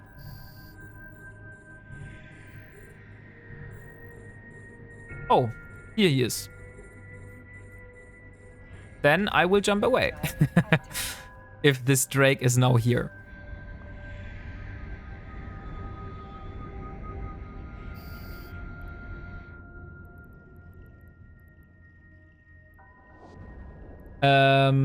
That's Pirate LP, right? Yeah, Gila is Guristas. I'm off as well. Fly safe. Gute Nacht. Yeah, gute Nacht, Derek with a Y. See you next time. Are you going to be able to get a Gila? Yeah, I could just join the Guristas cause in faction warfare, and this way I should be able to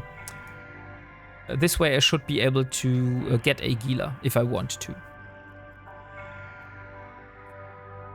Okay, so it seems that this Drake is also doing the belt ratting stuff, which I do. Because it wasn't engaging? Or do you think that this was no coincidence that he was warping to the same belt that I was at? I will fly to this belt here and see if he warps to this belt as well. If he warps to this belt again, then I will go to another one.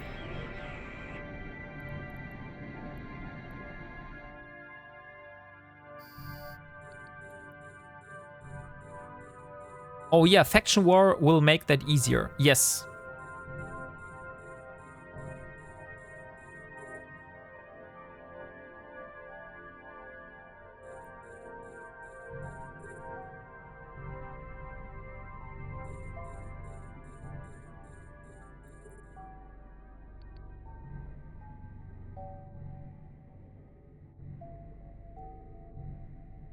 Sorry, I thought you were an NPC. Okay.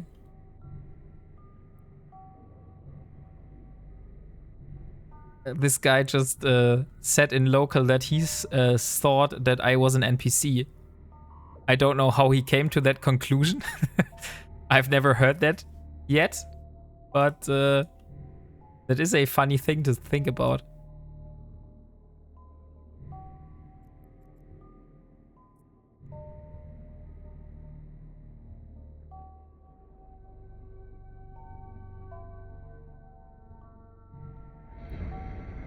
Ah, come on.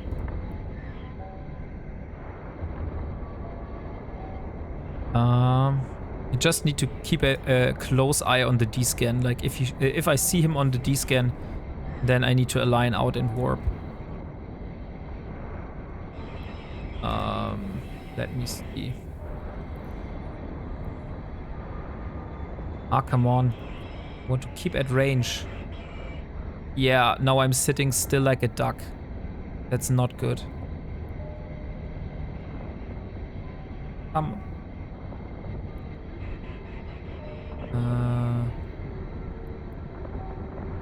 Okay, I wanted to have a look at how much bounties I'm getting here.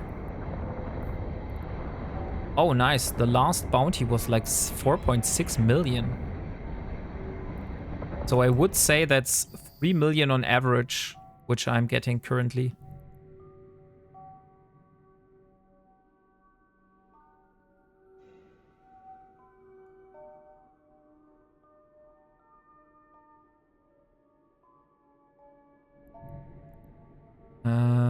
Loot all.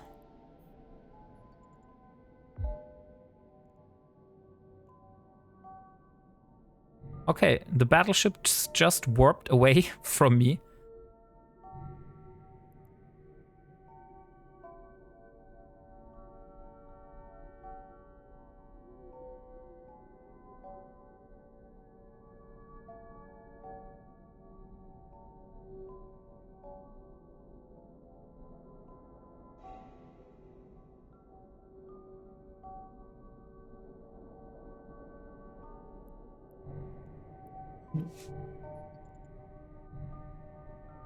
Okay, so just talking to the guy here in the system as he is asking me a lot of questions, what I'm doing here, and since he was living here, at least he says that he was living here in the past, and he just returned after, I think, 9 years. He said. Okay, so let's go to the next belt. Warp drive active. And stop using the armor repairer.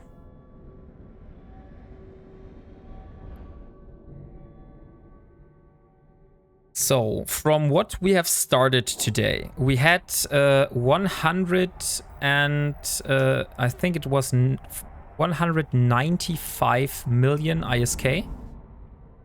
Something about like that. And from that point,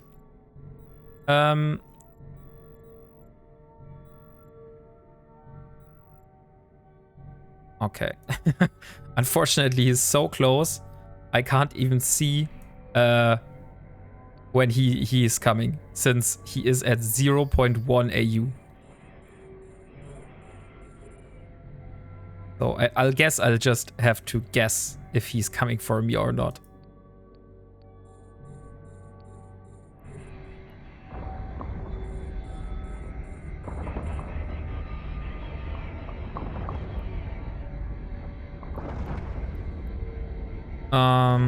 Okay, so what I was saying is when I started here, I had around 195 million ISK, and now we have 214. So since the stream started, we made about 20 million ISK.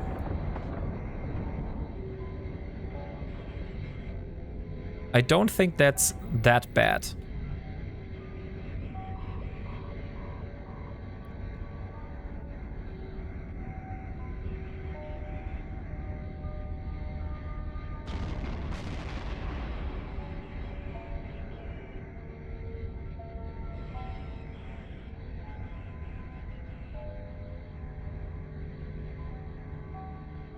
Okay.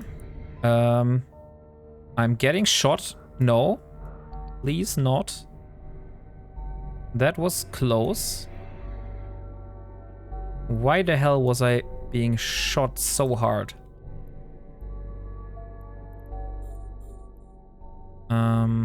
I think the cruiser needs to be the next one.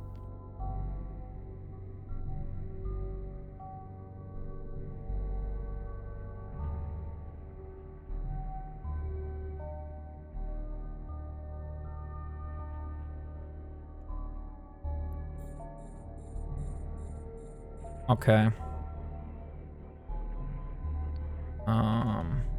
Like he seems like a friendly guy, but now he's asking to team up. And I don't feel like teaming up with a stranger in Nullsec is a good idea. Or what do you guys think about that?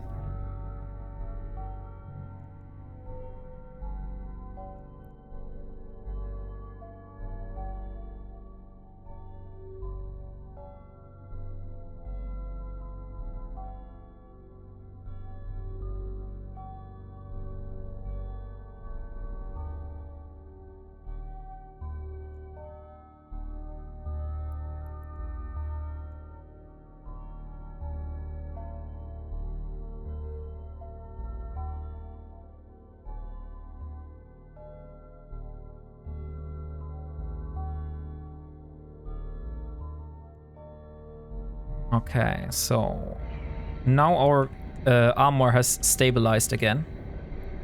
You are allowed team ups in your Ironman. Yeah, I said my only rules are that I only use what I built or found myself. That is the only rule I'm sticking to. But I am able to join fleets and do stuff together. Because, you know, EVE is a multiplayer game, and I don't want to play all the time solo. I really want to enjoy stuff with other people too. So I would never be able to do like a fleet with other people. So the only reason I would say I would not... the only rules I would have if I join a fleet is, for example, that I might not get ship replacements from others. Like, if my ship dies, I will, of course, repair or rebuild it myself. And I would also not accept any loot splits, stuff like that. But far from that, joining fleets and doing stuff together, I think that's fine for me.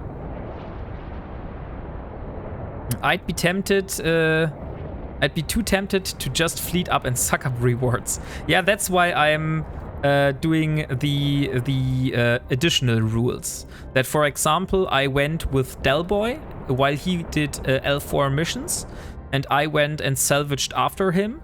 And there is a special episode on my YouTube where I did this. And my rule was that he would not share the mission rewards. Like, I didn't want any standings and ISK from the missions. The only thing I would get was like the salvage. So that was the only thing I was okay of getting. Because it would feel wrong getting standings for a faction which I was not shooting at.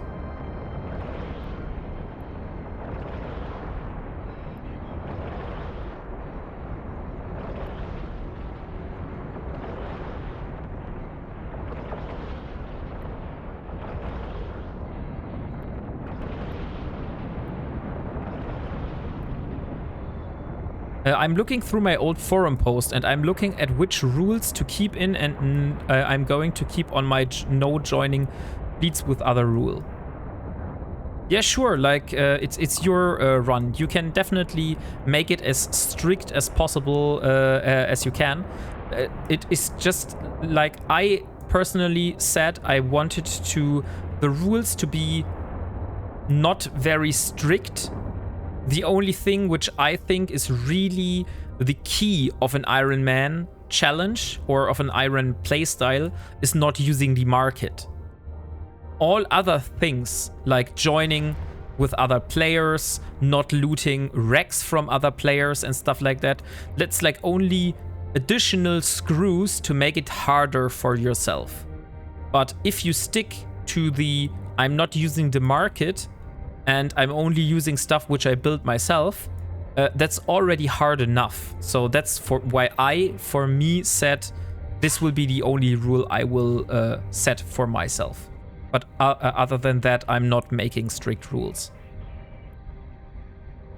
I might lift my biomass on pod death rules, though. Yeah, that would be a good idea, because I think that would really suck if you have like a character like Elara, for example, which we have spent 6 months on and skilled a lot of stuff, and then you need to biomass it just because you were killed in a gate camp and you weren't able to get anything. Hi, wow, you can build a Gila on an alpha without planetary material? No, you need to get a planetary material. That's the only thing you need, which you can't get from an alpha. But you should be able to kill other people for their planetary material. And also you can use like the limited Omega you get from time to time. And use and set up your planetary interaction, and then collect the stuff once you have Omega again. So it is possible technically to build a Gila as an alpha, I believe. It just takes a lot more time. And it's not efficient. So I will probably build my Gila when I'm Omega for a prolonged time.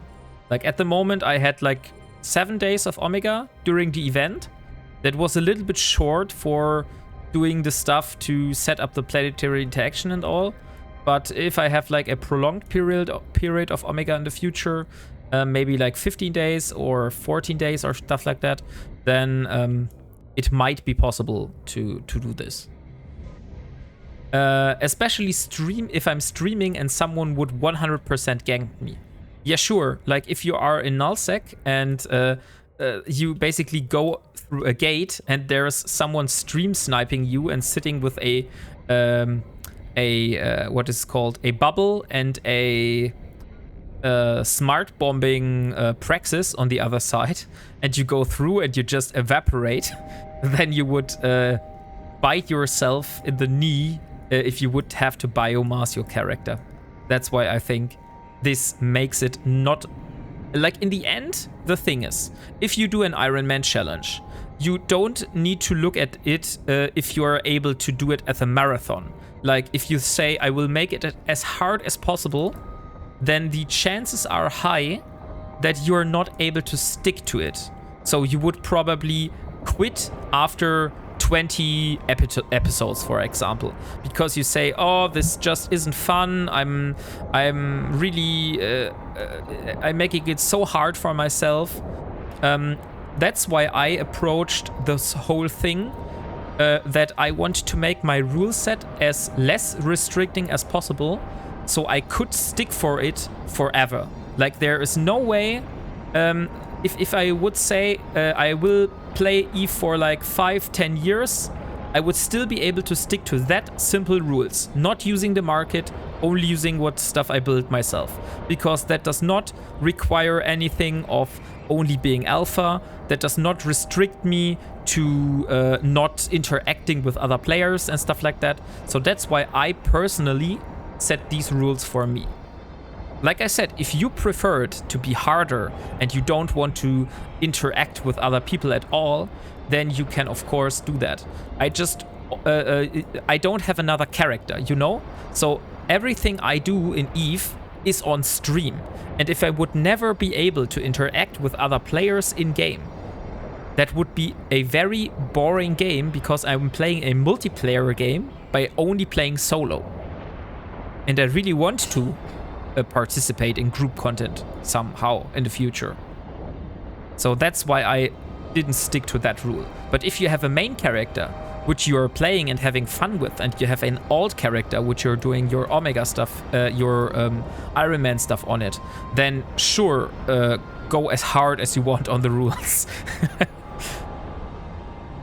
I tend to prefer a tighter rule set, but well, I see how long I can stick with it.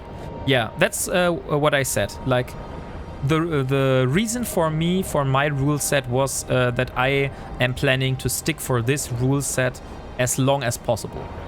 And currently, I'm nearing the 50 episode mark.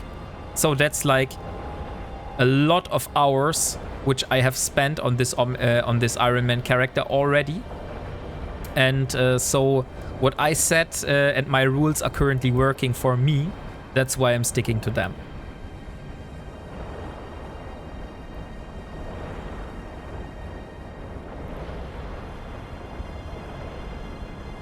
So, Wilo, sorry about not greeting you properly.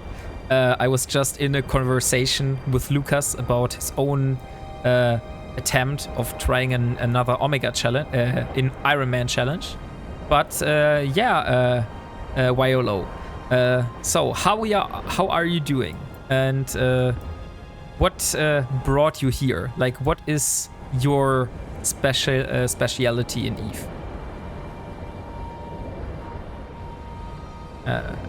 Thanks for the answer. Yeah, sure, you're welcome. Like, I'm always interested in what kind of stuff my viewers are doing in Eve. Like, are you an industry guy? Are you a battle-hardened PvP guy? Are you a part of a big corporation or alliance and are somehow part of this big war which is currently happening, and could tell me something about it, because I really don't know about this war. It would be interesting to get some insights.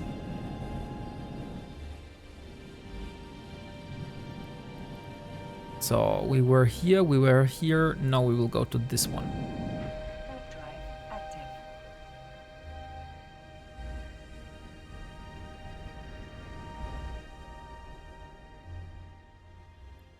But if I look on the clock at the moment, I think I won't be doing another belt. I think that was enough for today, because I said that I only would be streaming for 2 to 3 hours today, because tomorrow is a work day and I won't be able to stream for that long because of that. So we made over 20 million ISK in this single stream. So if we compare this to the drug trafficking we did with Elara, where we used, like, I think it was 1 hour to make 20 million ISK, that's not comparable. But I think in comparison to doing the ratting in Nullsec and doing security missions, I think the amount of ISK that we made today is definitely respectable. I'm good. I play sometimes, not much. I live in Curse and my with Bright Side of Death, and join a small fleet with Corp and like faction warfare for solo PvP. Okay, so you're most likely a PvPer and you're enjoying like small scale and solo content. Is that right?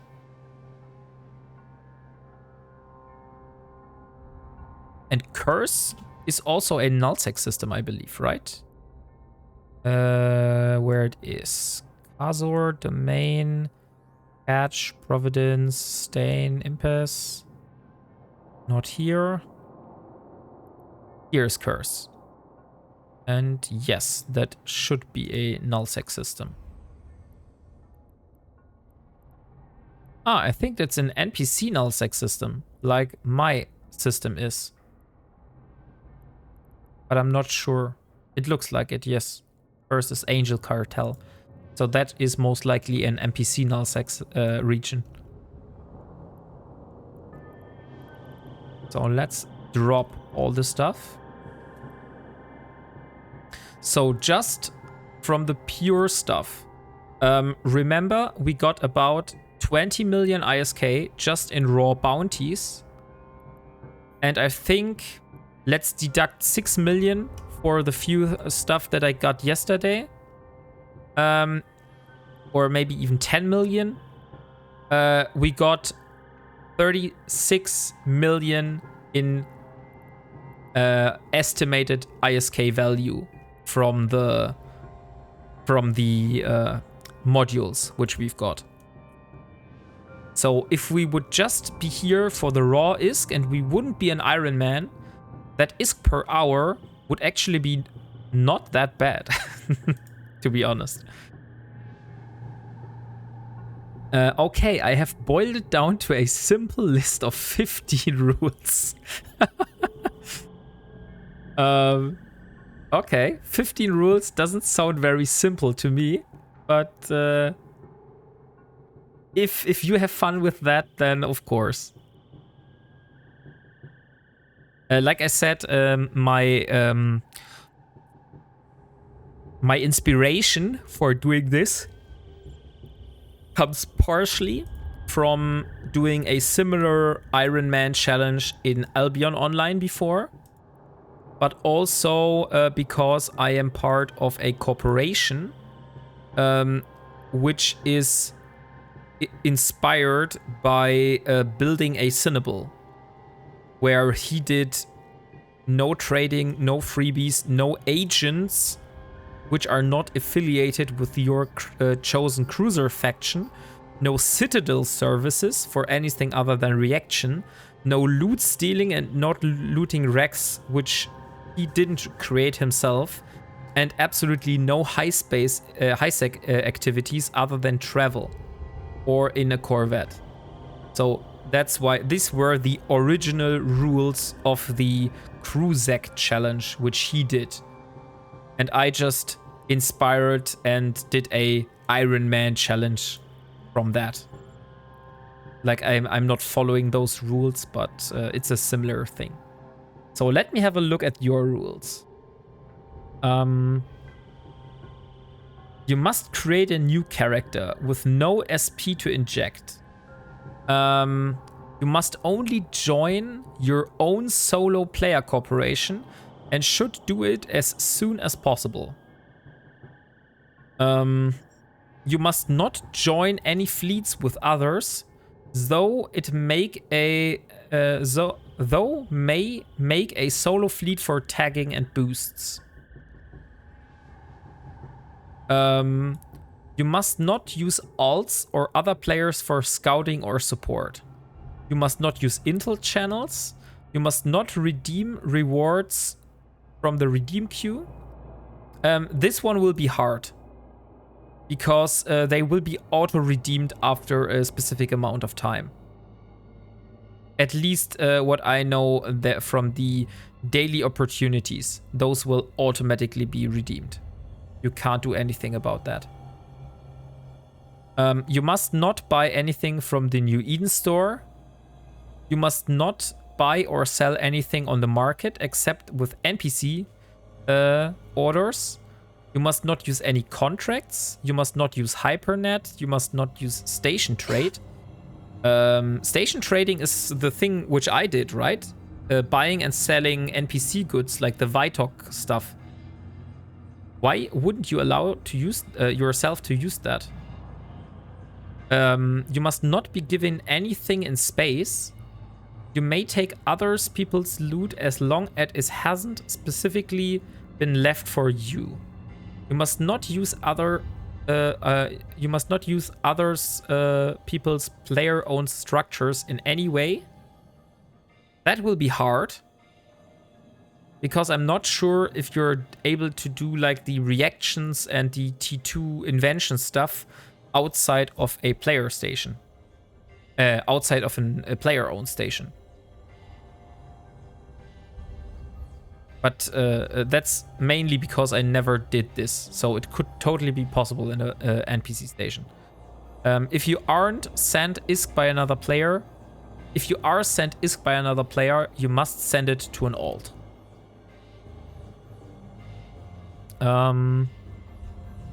The opportunities ones is fine. The redeem queue one is basically to stop me redeeming things earned on other characters or given as part of login events. I see. Okay. But since you're playing on the same account, you could just redeem all the stuff with your main. So there should be no problem. No station trade is when you open trade with another player in a station. In that context, at least. Ah, okay.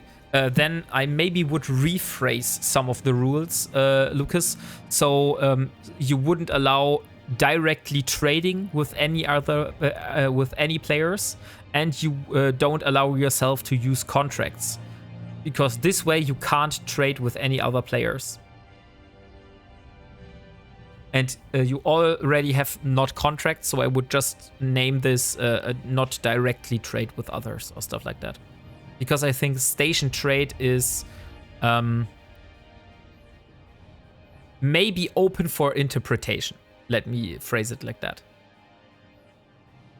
Yep, noted. I reworded that you must not direct trade with a player in station. Yeah, sure. That is a good way to phrase it.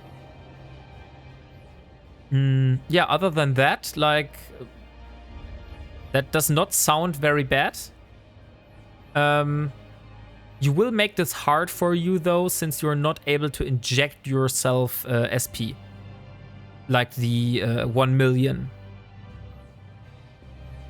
Or do you mean like you don't have to, you shouldn't have a new character which haven't been played on, but which has like a lot of unallocated skill points already? Because I would just say you must create a new character, because then this way you will not have any SP on that character already. Yeah, I don't want any of the SP the character hasn't earned. Yeah. But what is with like login rewards and air career program and daily goals, like the air SP stuff? Okay, this one is fine, but not the million SP or anything like that. Okay, so you're disallowing yourself to use the 1 million SP. That's interesting, because this is one thing I will allow to use myself, because I don't think that is a bad thing to not allow. Because that really won't make such a big difference in the long run. But it will help you tremendously get the ball rolling. Because you see it in Elara. Like, Elara hasn't got any skill points from the outside. I have stayed true to not redeem any of those skill points yet. Most of them are still in the redeem queue. And I also haven't used the 1 million skill points.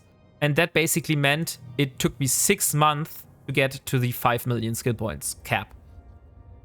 And I don't have the, what is called, the Magic 14, I believe, are those called. So everything the character gets, the character has to earn. That's the idea. Okay.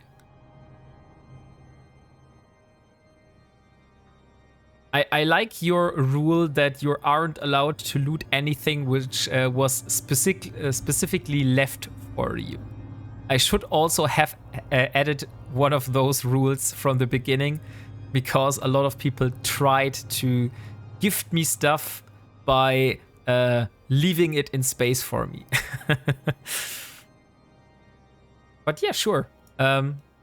Those sound like a good amount of rules. If you wanted to be that harsh, like not interacting with others, then I think that's totally fine. It's just not for me. Like, I'm not going to restrict myself from interacting with others.